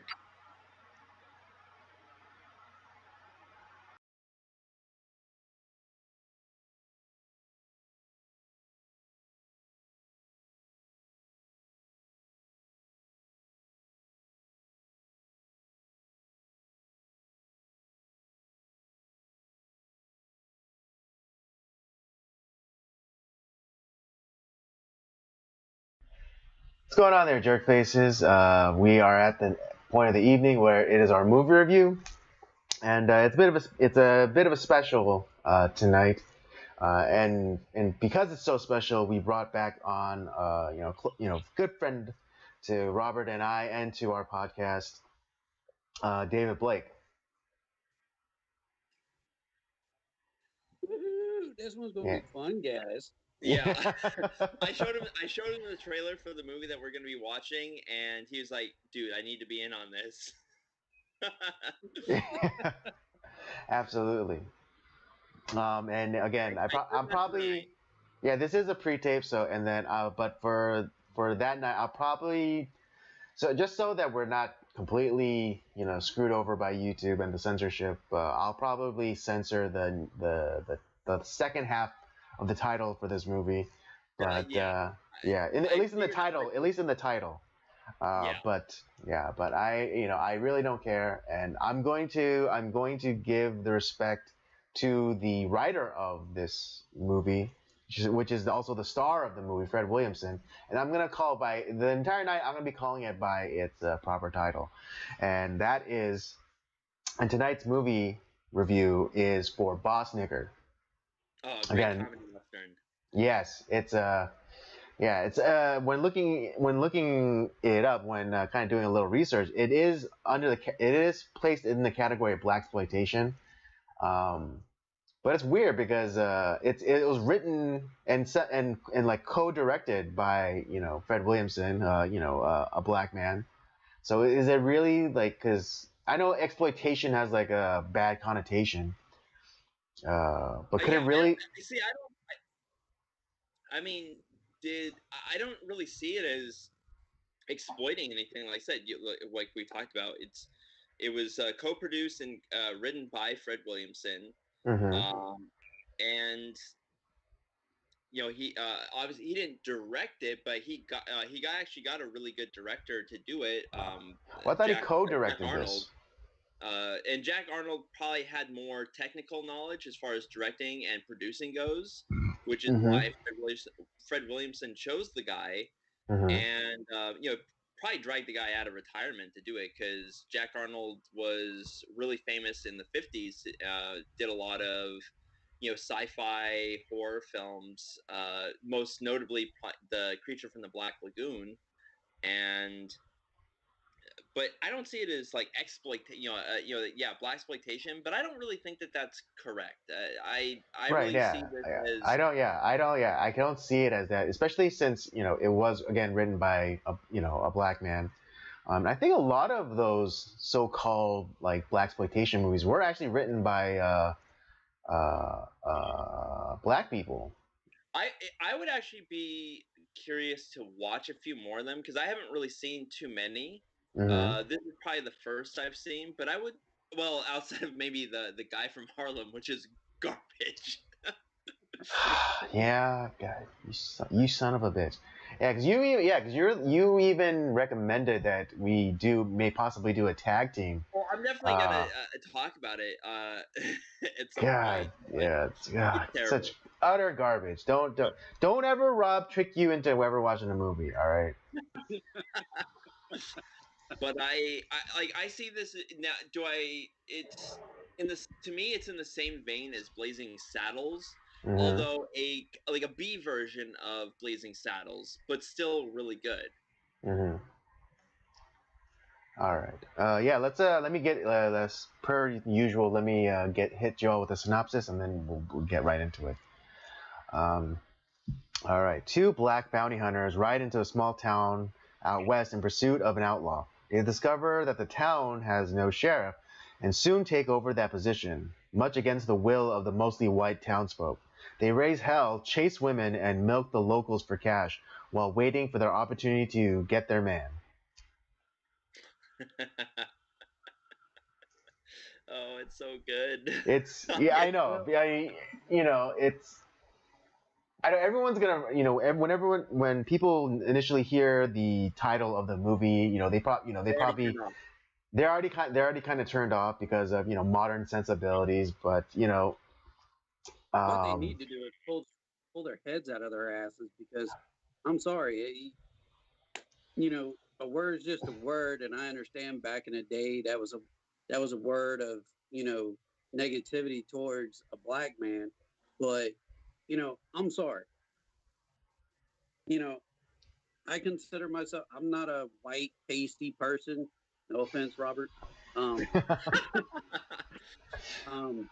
am, I classify my skin tone as golden brown, because it's exactly what the hell I look like. I have copper skin, pretty much almost like a Native American. I'm not, I do have Native American history, bloodline that runs through me. But as far as the N word, or I'm sorry, nigger, it's stupid. It's what is it, the 24th century or something like that, and people are still getting their asses all bent out of shape because of a word. Well, I always, when it comes to words, I always, there's a couple of things that I look at this. To me, this movie, like Blazing Saddles, it's like, where it's like, oh, you couldn't make this today. It's like, well, to be honest, like, it's not racist. It's making fun of racism. It's, if like Blazing Saddles, the villains are cartoonish figures. They're not. No one I've ever seen in this day and age, or in my entire lifetime, has been like that cartoonishly evil. I mean, it's ridiculous. No one's ever like And even back then, I guarantee it wasn't quite that cartoonishly evil. You know, I will say this, you know, from the movie standpoint, you know, Boss Nigger, honestly, it was the first time I'd ever heard of this movie. I know Fred Williamson, I think, didn't he play in some movies with like Bruce Lee, you know, Chuck Norris? Oh yeah, he's been in a Yeah, bunch of yeah, stuff. yeah. He's been around. Yeah. You know, and you know, when I seen him in it, I was like, holy crap. And then I read the synopsis, and I read that, you know, he was the one who wrote the movie. You know, I was like, holy crap. And I watched the movie for the first time sitting down by myself, and you know, it was outlandishly hilarious how they were making fun, you know, of the word nigger. Yeah. And the racism that goes along, you know, with it. You know, as long as people can sit here and look at it and say, okay, look, it's just a word. You know, why think of, oh, I need to go back, oh wow, that word puts me back 300 years. People don't understand. Back then, slavery had, you know, pretty much almost just ended from when the movie was, you know, based. Yeah, like they were free. They had been it was probably post Civil War, so they had been freed. You know, they were free black men, right? But they were still referring to the times like when they were slaves. So it's probably said in like the 1870s. Yeah. Yeah, it was like. Well, yeah, 'cause especially since the gun that Boss carries around is, I think, an 1870 something Winchester. Yeah. So. It was given to him by his, I think it was his slave, his master, or I'd have to watch it again, but I can't remember who he said he got it from. But I know from somebody that was, you know, from the plantation that he was on. Mm-hmm.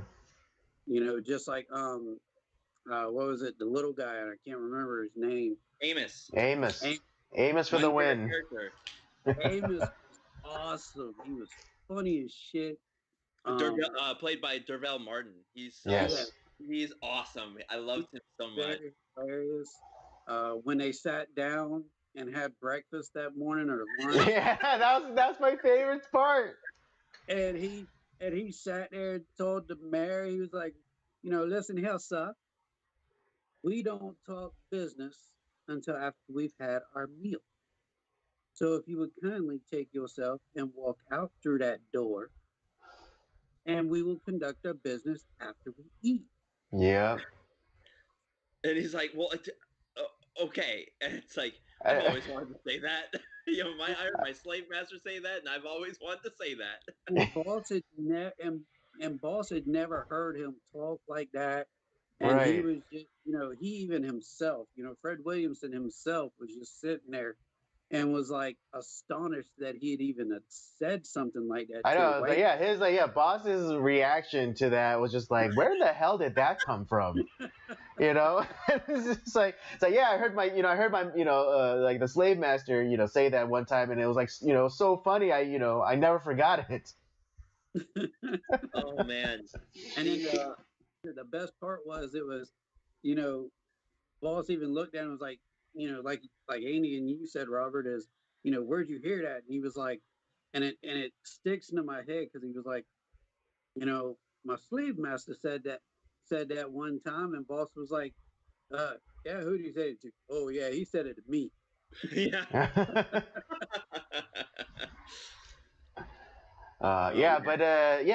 Like, you know, people again will kind of chagrin and, like, you know, clutch their pearls and say, oh, how could they ever title a movie like this? And but you know, they'll never watch the movie, and then so you know, they really have no basis to then judge the film.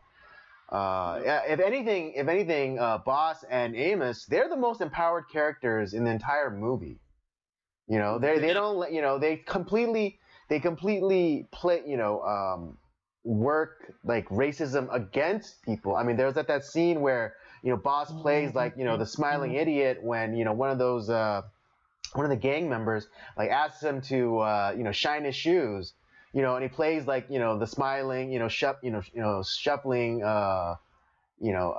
idiot black person, and like, oh yes, master, yeah, and then starts like kind of like shining his shoes, and then puts thank you, and then thank you, sir, thank you, I've always, and it's like, and then proceeds to then shoot him in the foot, it's like. That scene was great too. Oh, he just like blasts that guy in the foot. I'm like, yeah. I mean, and we're not rooting for the white guy, obviously. We're rooting for Boss. Exactly. I think one of the other funny moments too was you got Amos. They had just walked into the sheriff's office, and then a couple minutes later, it's here comes Amos walking out the door with a hammer and a nail and a couple pieces of paper, and he starts tacking up right next to the store, these rules, these laws, if you will, for it was black man's law. Yeah, black man's law. And then initially, like he arrests somebody for like, and puts him in jail for being called a nigger. And it's like, it's like in public. Man law number 5, and we're like, what are the other laws? It's great. It's a great setup for for the payoff, because like we're initially you might think that it's a throwaway line where he goes, like what law, when Amos takes that guy in for calling him a nigger in public. And then it's like, oh yeah, you broke, black man's law number 5, and being called a nigger in public. And then so it's like, then you get curious and like, oh, then what are the other rules? And like, and it's a great setup, because like the very next scene is Amos tacking up those posters with all the laws on it, and. Well, and this is I think part of another because there's a lot of cinematic archaeology in this film. Mm-hmm. But then when he after tacking up the laws, he said there's a couple going by, and he's like, "Oh, good day, sir," and he like tips his hat to him, and the guy says jack shit, and he's like, "I said good day, sir," and then he's like, when he didn't get acknowledged, he rushes him off to jail. It's just he waited like he said good day to him like 4 damn times, and then he turns around and runs up and grabs that white motherfucker by. Yeah, by the collar. Yeah, by. I said good day, sir. Well, and why I say I think that may have been some a little bit of cinematic archaeology, because if for people who've watched that '70s show, one of the running gags was Fez would always say like, "I said good day," it's like, and that's. I think the character of Fez had watched this movie, and like that was like one of his, like he's like, he loved it so much, he's like, oh, I'm gonna use that phrase. It's like, especially with him being kind of a foreigner and kind of being a little bit of an outcast, and it's like, I said good day. One of the things I will say that throws me off about this movie is like, back in those days, you really didn't know or hear of a black man writing. Like it was literally forbidden. Oh yeah, on a horse. Yeah, that's right. Riding a horse, and then and writing is another thing. It's like, what? They would see a black man on a horse or whatever, and it was presumed that the horse was stolen. So therefore they would either, shoot him dead while they're riding the horse, or they would get stop him, get him off the horse, and drag him down the street and pretty much hang him. Yeah. It's like I said, this movie is not. It's not a racist movie. It's an empowering movie in a lot of ways. Yeah. And I think it exposes, kind of like. It also exposes kind of what we understand now as, the soft bigotry of low expectations. But like, with that exchange with the school marm, Miss Pruitt, she was like talking about like, oh, I'm from Boston, and we knew some black men, and they would sing and dance and da da da. It's just like, it's, and it kind of and it it's like, what the fuck are you talking about? Yeah, exactly. And then Boss comes, kind of retorts to that by saying like, it's like, well, we ain't the singing and dancing type of niggas, I forgot that. Yeah, that's right. That was a great line too. I was like, yeah, it's like, shut up, bitch. Yeah. So yeah, it's like, and so it kind of shines the light on kind of like the stereotypes and the concept. I mean, I don't think it was ever the concept of bigotry of low expectations, where like, only black men could be idiots or shoe shiners and they all they do is sing and dance. Well, it's I look at Miss Pruitt as kind of like the Joe Biden type of like racist, where it's like, oh man, Obama, he's the most, he's like the first like eloquent black man I've ever seen run for office. Like, what the fuck? Yeah, people forget that, but he actually said those words. That's on tape. Yeah. I will say that he forgot it, but we didn't. Yeah, exactly. While I was watching this movie, I like to know, the cat. I do. I look up cast members and stuff, especially when I'm doing. Oh, he showed me this picture of Miss Pruitt. Woo! And let me tell you what. Oh, Miss Pruitt. Girl. Yeah, what was it? Oh yeah, Barbara Lee is her name. Barbara Lee. Hey, look here. All you got to do is Google her name and just hit images. Yeah, Barbara Lee with the GH. Yeah. Hey, there was no photos of her with clothes on. Yeah. Oh yeah, tasty slice for sure. I think for this, when this review is coming out, I think I'll put up a special Instagram post for that for her. Yeah, definitely. Yeah, we're conferring tasty slice status on Barbara Lee. Just watch out for the bush. It's kind of a killer. Well, yeah, I'm pretty sure. Yeah, I'm pretty sure I won't be posting one of those pictures, but because it's Instagram and all. But for those of you who are curious, it is available. Yeah. The other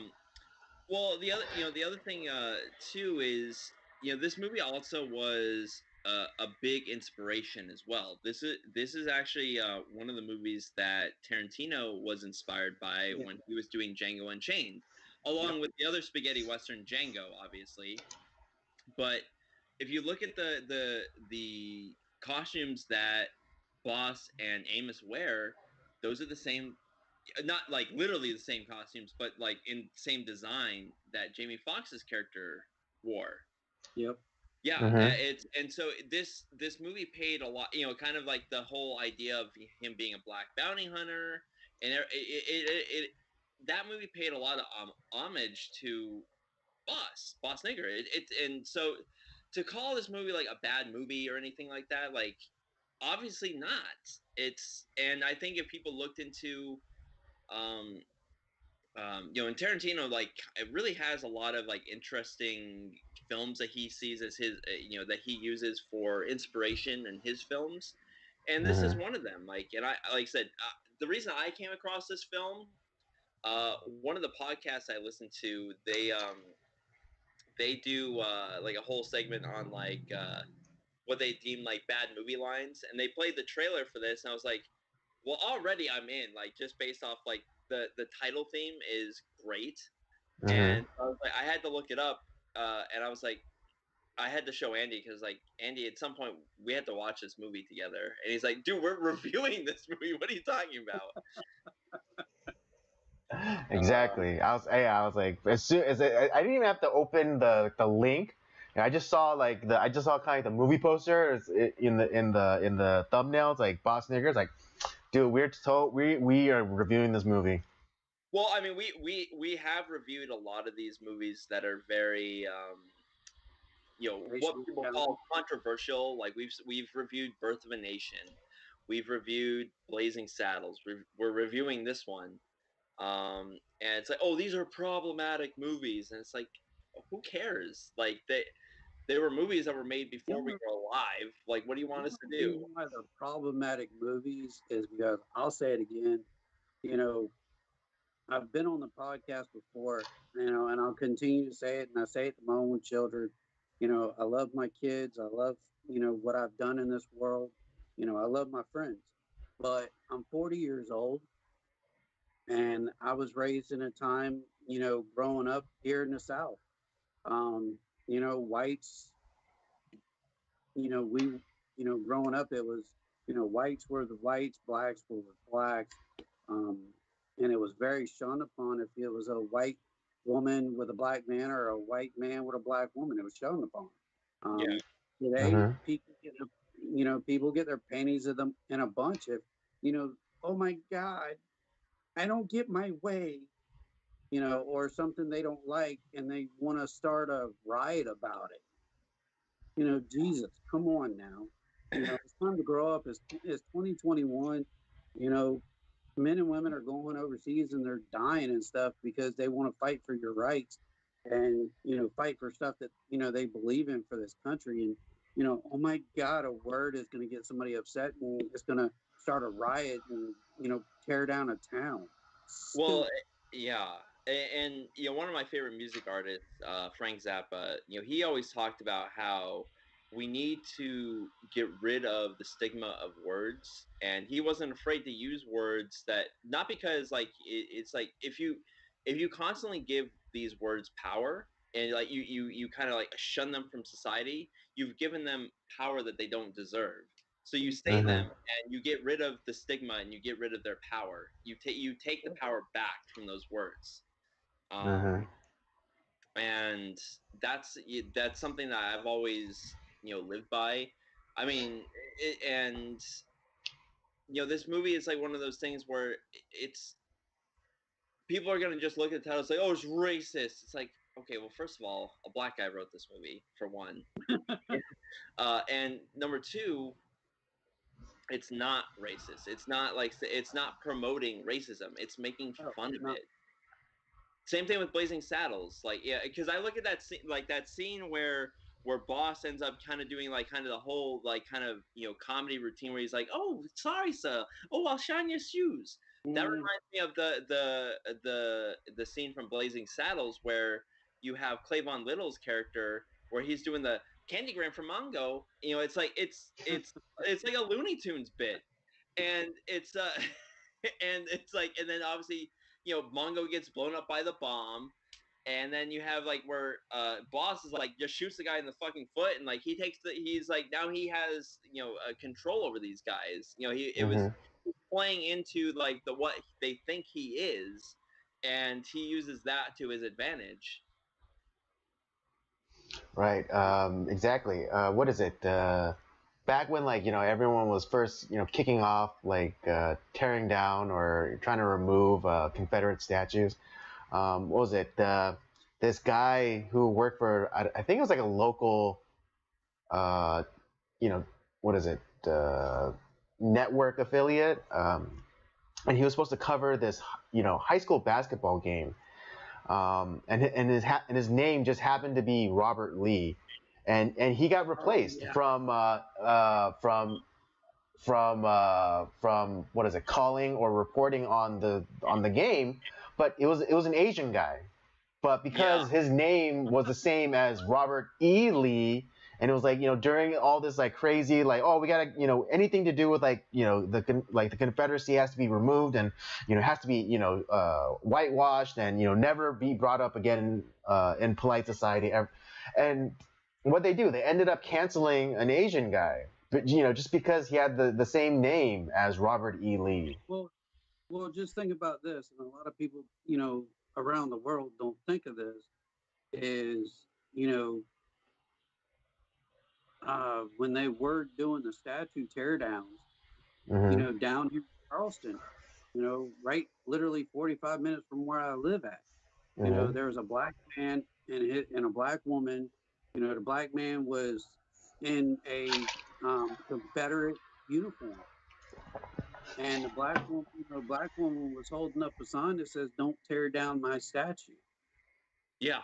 Well, here's the inconvenient truth in a lot of that a real inconvenient truth. There actually was black people that fought for the Confederacy.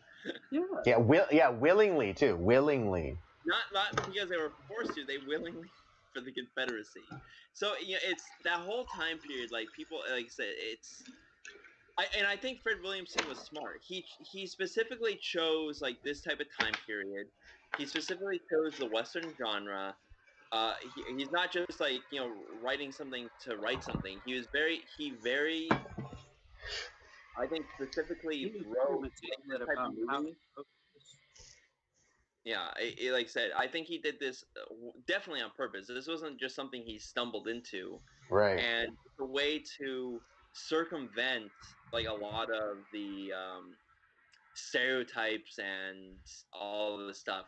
Because I'm pretty sure he's a guy that's like, yeah, a lot of this is ridiculous. Let's just, I'm gonna write this movie, and this is, it's black people taking the power back, and but it's gonna be fun too. It's it's circumventing a lot of this kind of craziness, because the 70s was a crazy time too, like what we're in today.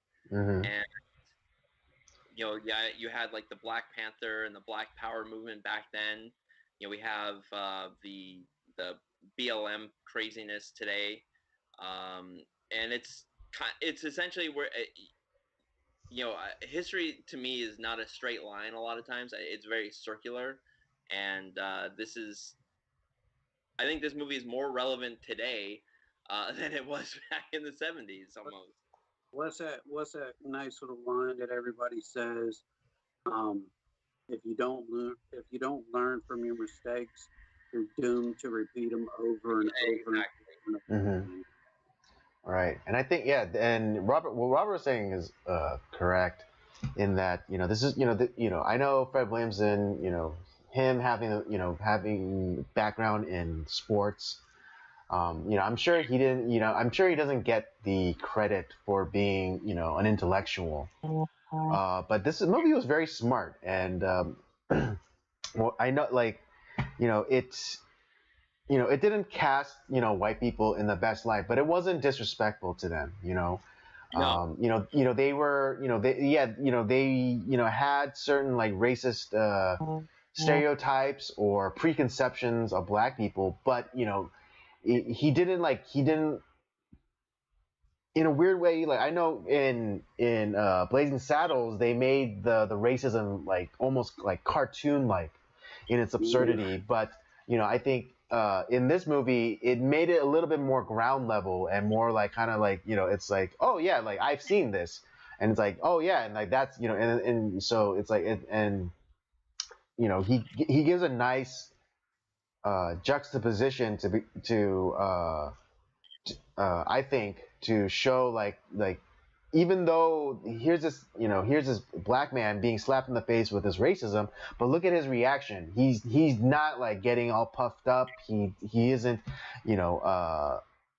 getting emotional. He calmly and coolly responds to these people in very clever ways.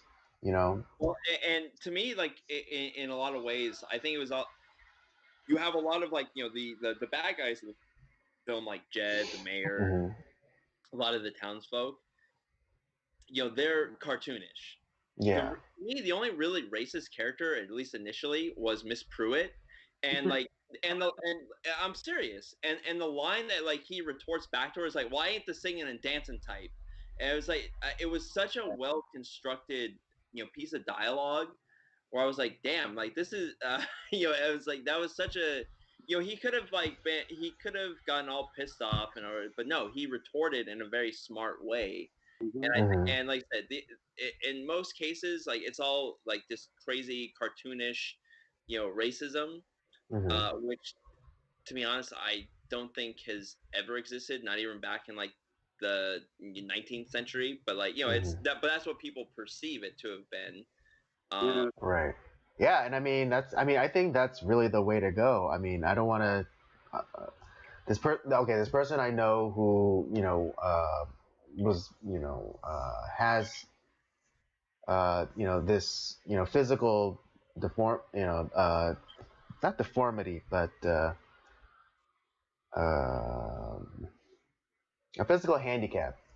um, she told me, that she used to get made fun of all the time growing up, and they would say that, oh, she had a retarded leg, and I, and I just, and I told her, it's like, oh, then you should have just, retort it back. It's like, oh, it's better than having a retarded face like you. Um, and so, yeah, it's kind of, you kind of have to, it's verbal, verbal judo. You have to learn verbal judo, and you have to take the energy being thrown at you and then reverse it and throw it back at the person who's flinging at you. Yeah. And I think that's the way you demonstrate. What is it? You demonstrate your ability, or you demonstrate your intellect, or your capabilities.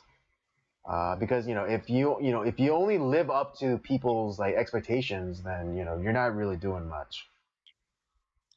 Fred Williamson, man, when he wrote this and stuff, my hat's off to him. Very good writing ability, very good, know-how on how to do all this, because it was, to me, it was, it was a play on racism, yes, but to me it was, something that a lot of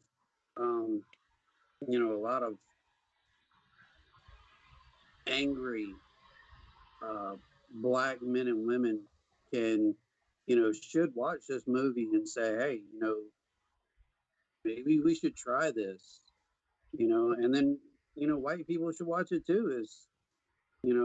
It's an eye opener. It is a, it is a fun, it is a funny movie because of how, the racism is played upon, but, to watch them too, every time the word gets said, yeah, it's by them, but if a white person says it, they're just like, okay, well, you got to pay a fine today.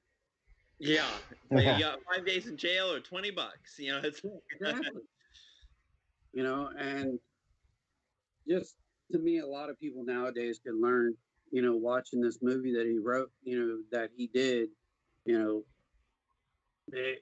a lot of kids should watch it. I think it would give some, straight up intellect on how to, how words should honestly be, played upon and not taken so seriously. Yeah. Just it's funny, yet at the same time, I think it also has a great message to it, and like I said, to me, it's because they obviously they had like no budget, but like the fact, I mean, no budget, but the fact that there's no budget, okay, and they got little outskirts on the town and stuff. They got a little Mexican village. Yeah. And the Mexican village, what if you literally look at the kids? You got maybe 5 or 6 of them that are like, of Hispanic or Mexican descent. And if you really look at them, there's like 4 or 5 of them that are just straight up white. Yeah, no, yeah, exactly. It's like, yeah, there's a towhead little girl. There's a tow-headed little girl running around with them, and she's clearly white. Oh, they had no budget. It's they can't afford all those extras because they had to use that girl in like another scene. Yeah. Look, what was it?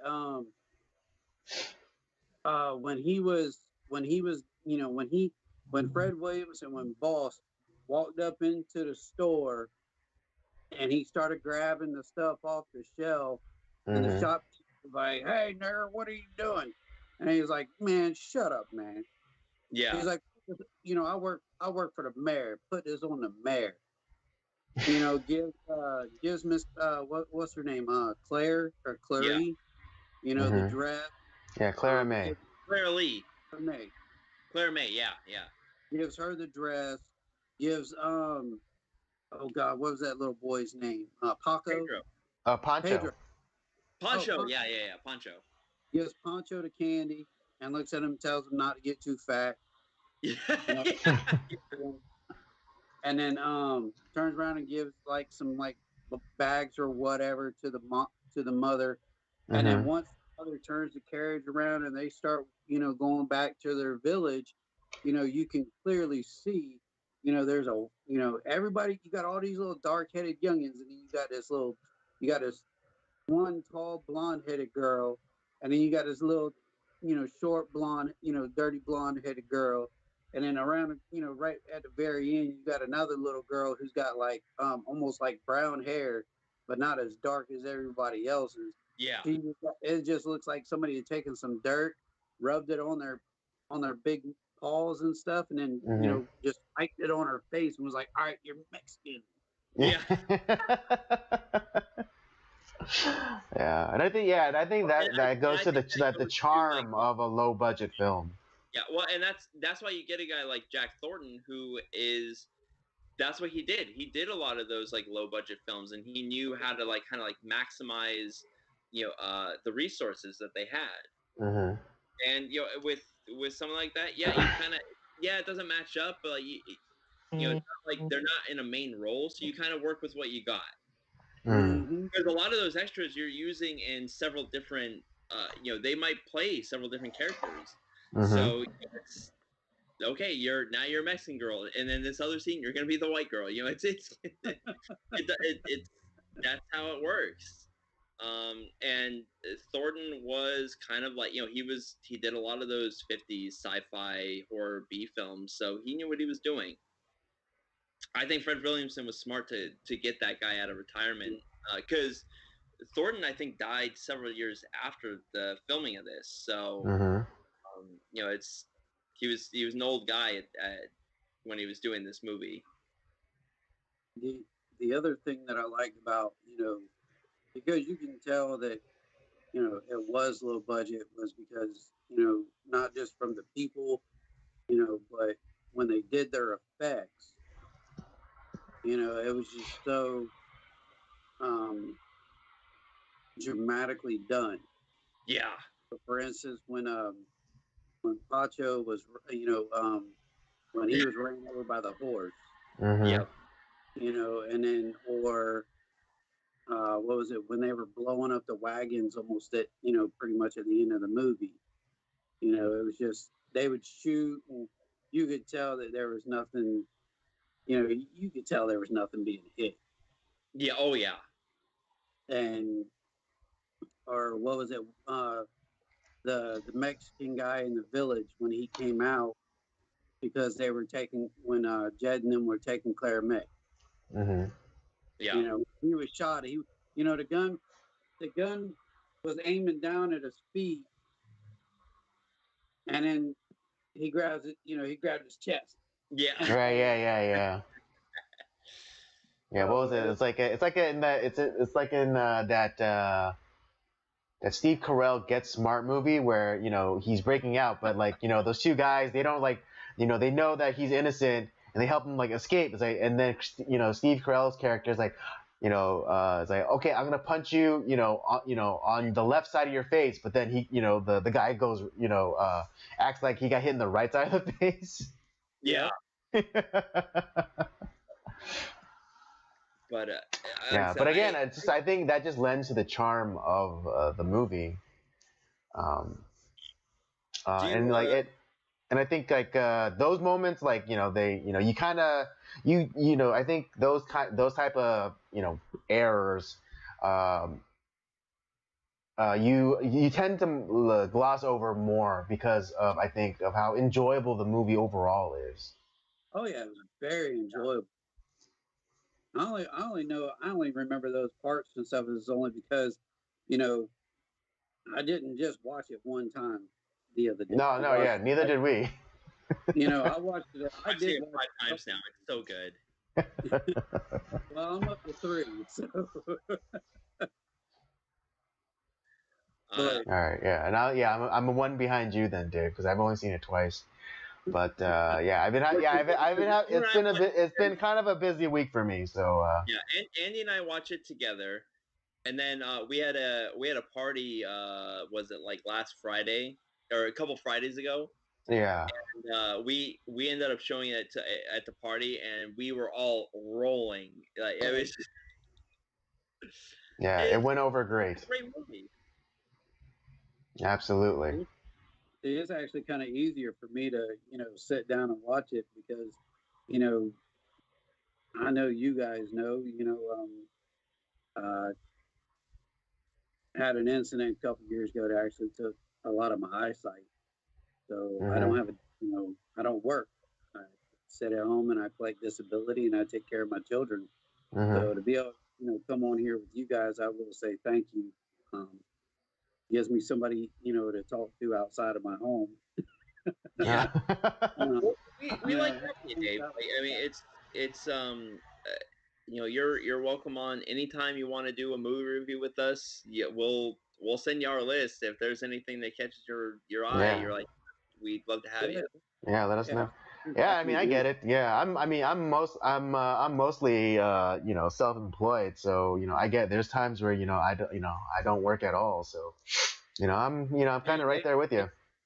man, the disability sent me a letter said that I can work 10 hours a week.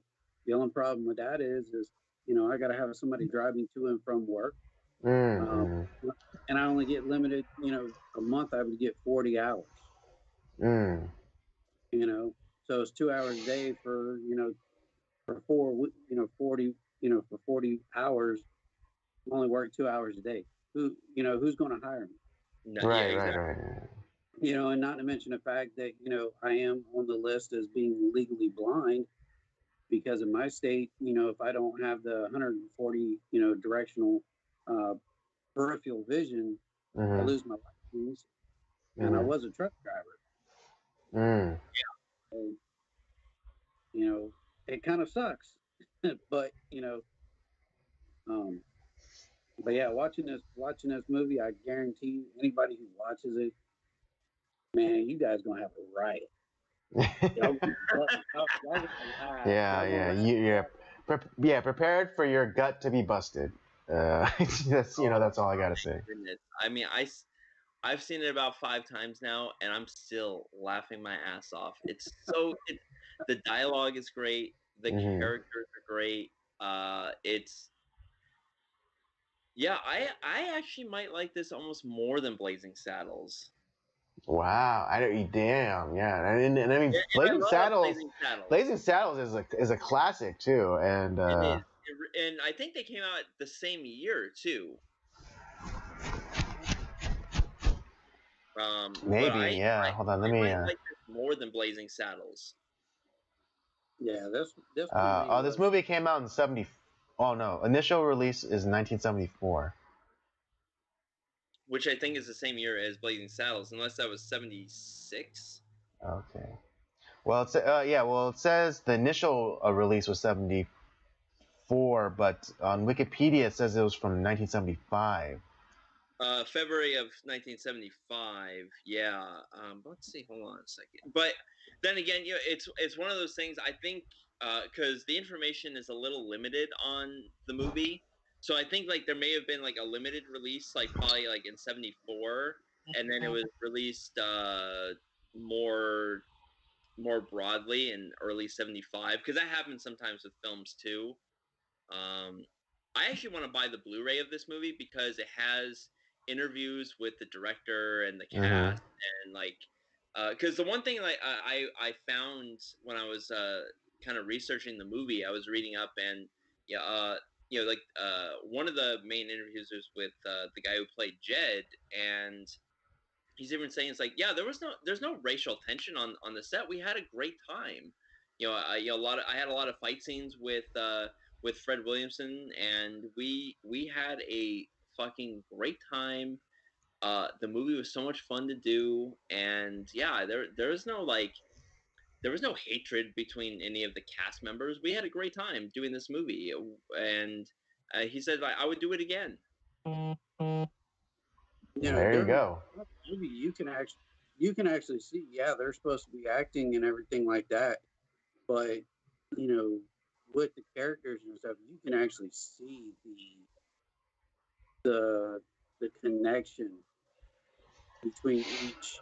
Yeah, I know they're acting, but because of back in the day when the movie was done and it was poorly done, but you can actually see the um what's the word I'm looking for? The chemistry. The chemistry that Yeah. each person had Mm-hmm. with each other and along with the characters.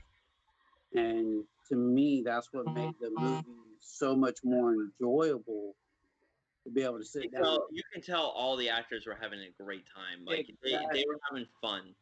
Mm-hmm. And I think in a lot of like with these like B movies too, like low budget films, you can tell because everyone has to really like pitch in and like it's you're not just acting. Like a lot of times like you're having to do a lot, even though like, Right. Yeah. You're not just the actor, but like in another scene you might be like the grip. The grip or the sound guy or craft services or what have you. So you're having to you might have even though you're acting in the film, but you might be like doing like 2 or 3 other things, and everyone's pulling their weight. And I think that in those situations, a lot of times people are like, yeah, we might not necessarily like be making like $100 million film, but you know what, we're having a good time, and that's the fun of the film sometimes. Like it's just everyone's working hard, but they're having fun. Yep. Right. Yeah. It reminds me of. And I know this is mostly a loose adaptation, but the Disaster Artist, that movie that's kind of like a behind the scenes or like the story behind the story of that movie, The Room. Another, yeah. But there's a scene where, so bad that it's good.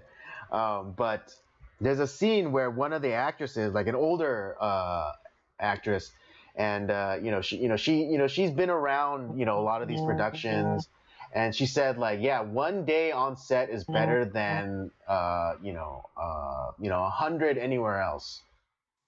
Yeah, exactly, and that's exactly what I'm talking about. Yeah, The Room is not a good movie, but at the same time, like you can tell they're having a good time, and that's one of those movies that like, it's so bad it's good. That it's I mean, because the RiffTrax guys did The Room, and even like the guys that are making fun of the film, like they're having fun just making fun of the film. Mm-hmm. But even the people that are in the film, you can tell they're having a good time. They know they're not making like an Oscar winner, Right. Yeah, I mean, I'm sure that Tommy Wiseau guy thinks he's making an Oscar winner, but everyone else knows that they're not. Well, that's always the case, but that's what I grew up on watching Mystery Science Theater 3000, and now like I watch a lot of the RiffTrax. The same guys are doing like RiffTrax and stuff. And so I watch a lot of these type of like B movies that are just they're not good, or I've seen like a lot of even like there's always like low budget films that tend to like overperform, and like they're like, wow, they did this film on like $100,000, but then they made like $10 million. So someone did something right. Right. Hey, it's like it's one of those movies where like I don't know how much it made. And it was a low budget film, but to me, this is a great movie.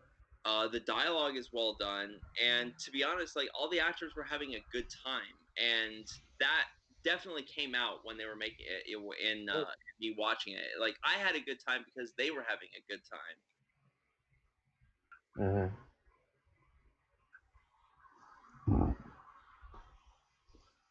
Mm-hmm. I mean, to say unless like you guys have like a particular scene that you really enjoyed or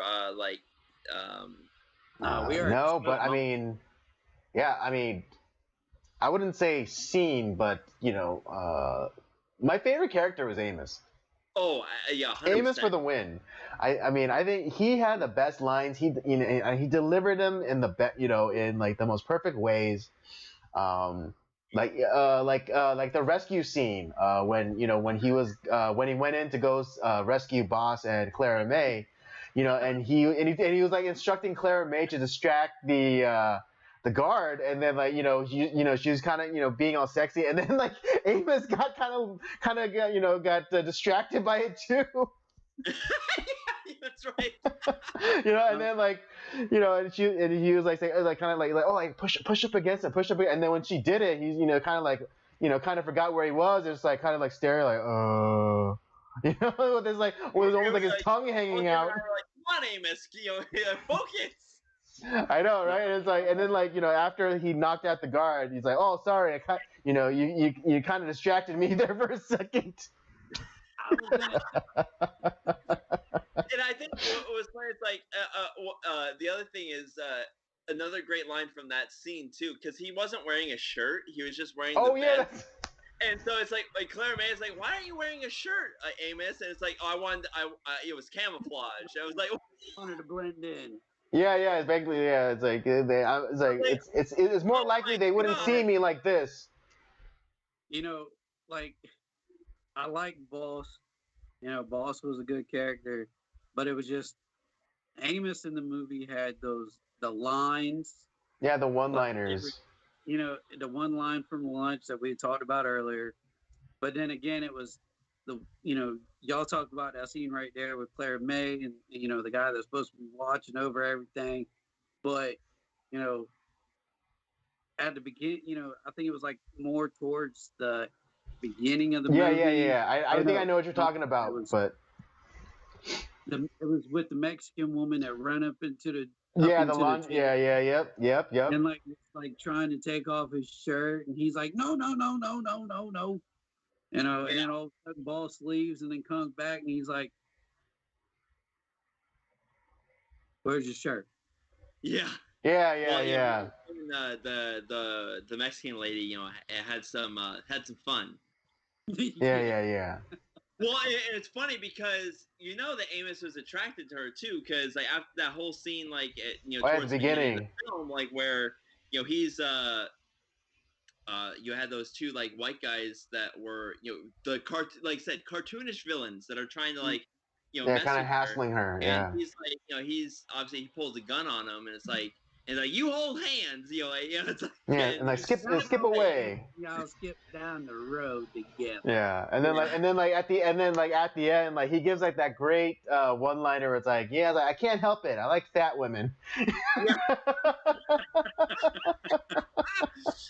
just so ridiculous. It's so great, but it said.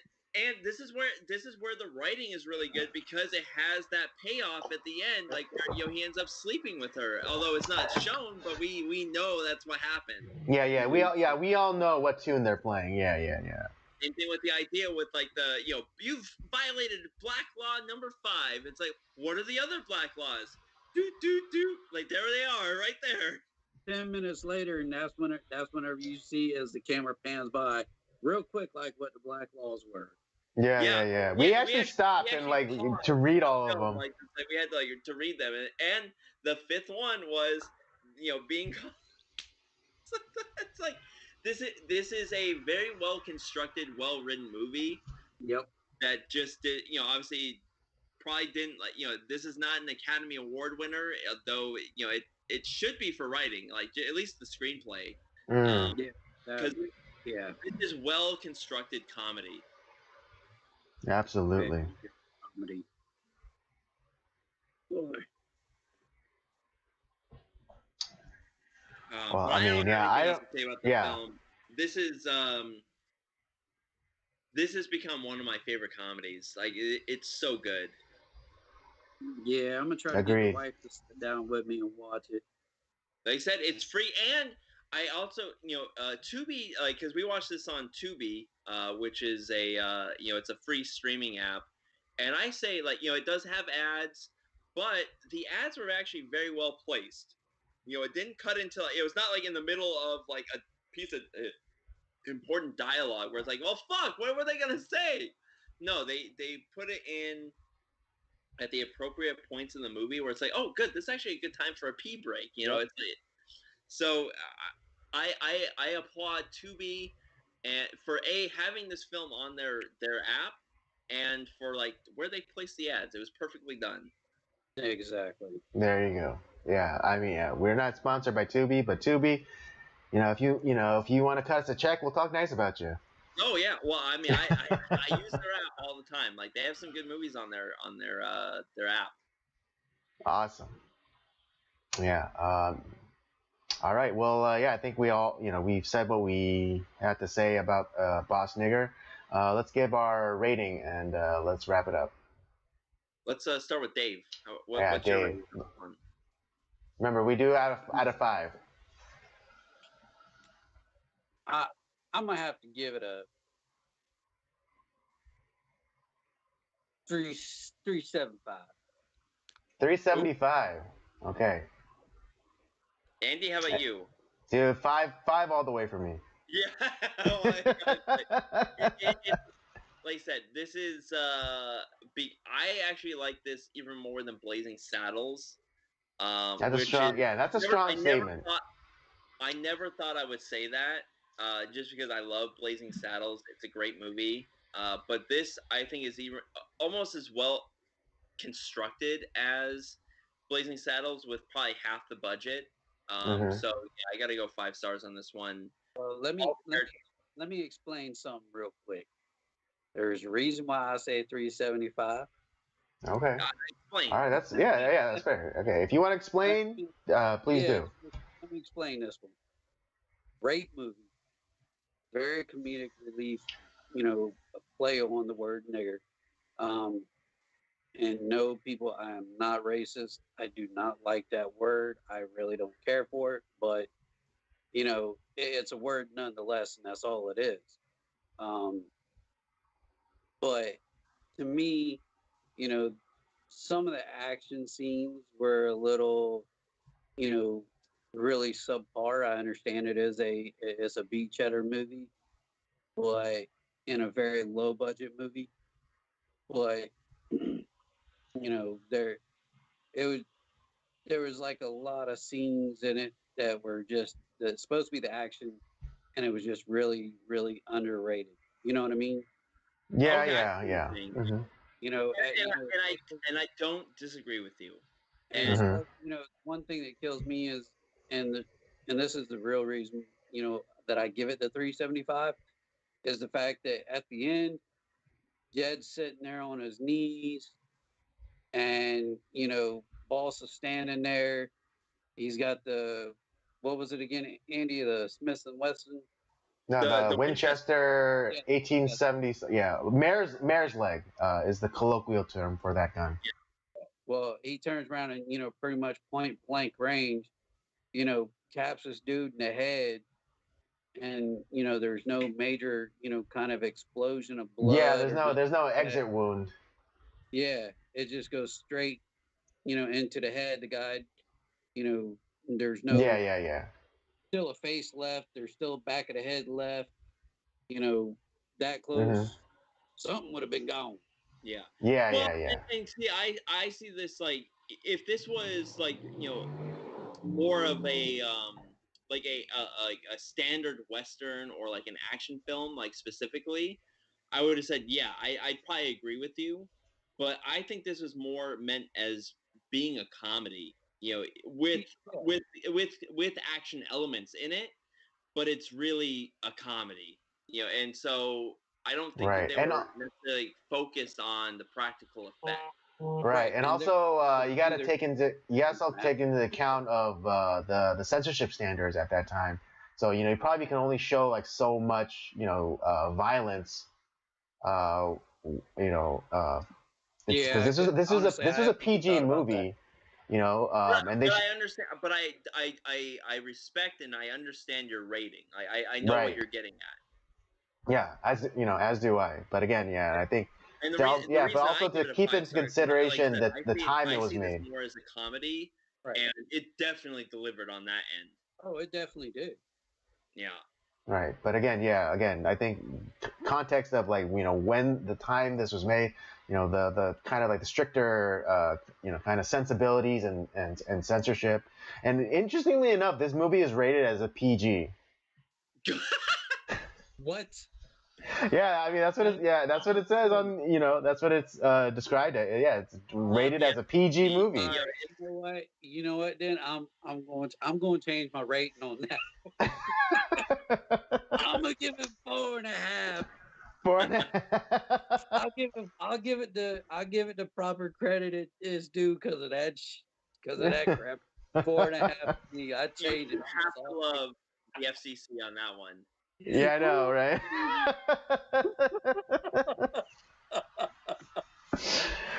Yeah. Oh my god. Oh. Jesus. All right. I think this might be the quintessential B movie. Like it's yes. Yeah, this is probably like the B. This is like the most B+ movie I've ever seen. That's fair. That's totally fair. All right. Yeah, I think that'll do it for the review tonight.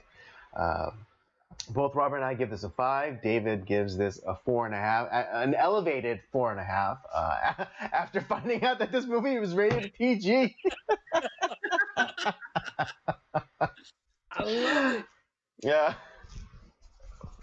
That's but huh? That's awesome. Yeah. All I have to say is like this really is a movie that like I think a lot of people should watch. And get over the title name. Get over like kind of like some of the the language that's used in this. This is really a good movie. It's kind of the same thing like when we, a couple weeks ago when we did the Trials at Nuremberg or Judgment at Nuremberg review.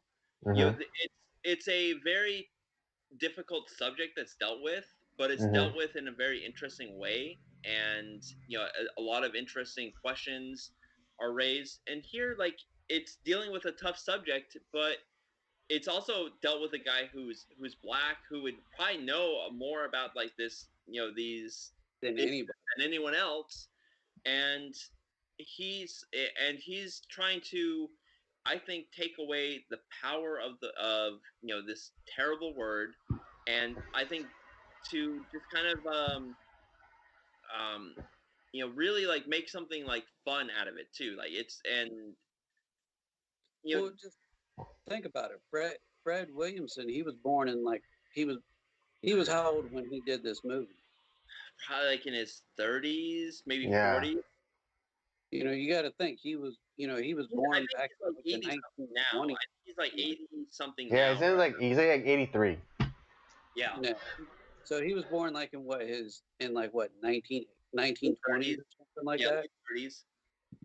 So he's he lived through the racism.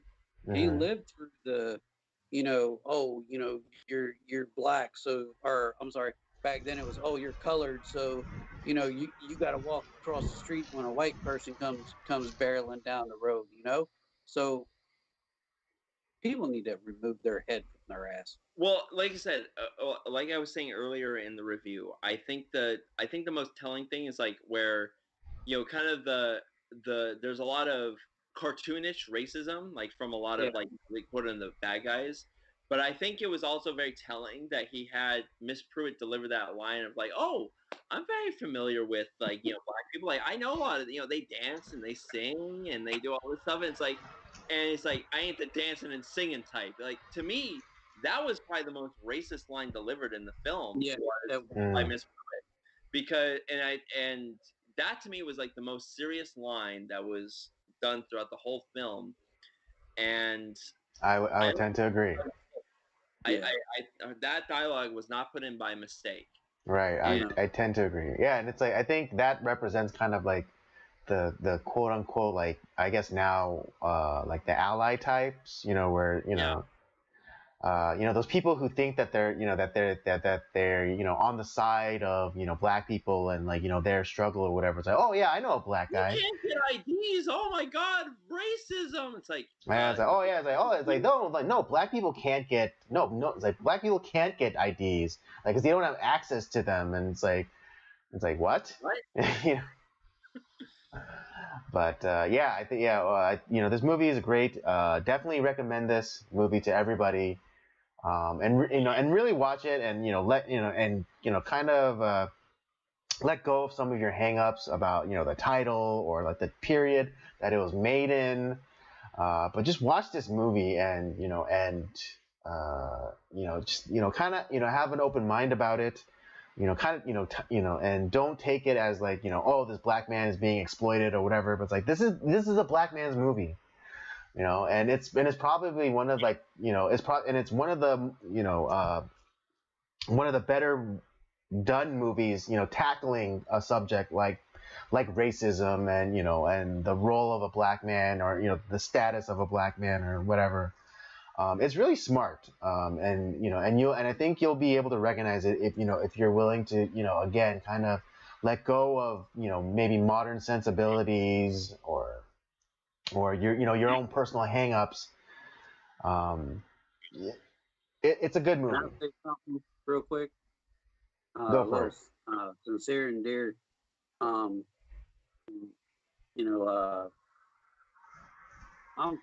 I'm born and raised in the South, ladies and gentlemen.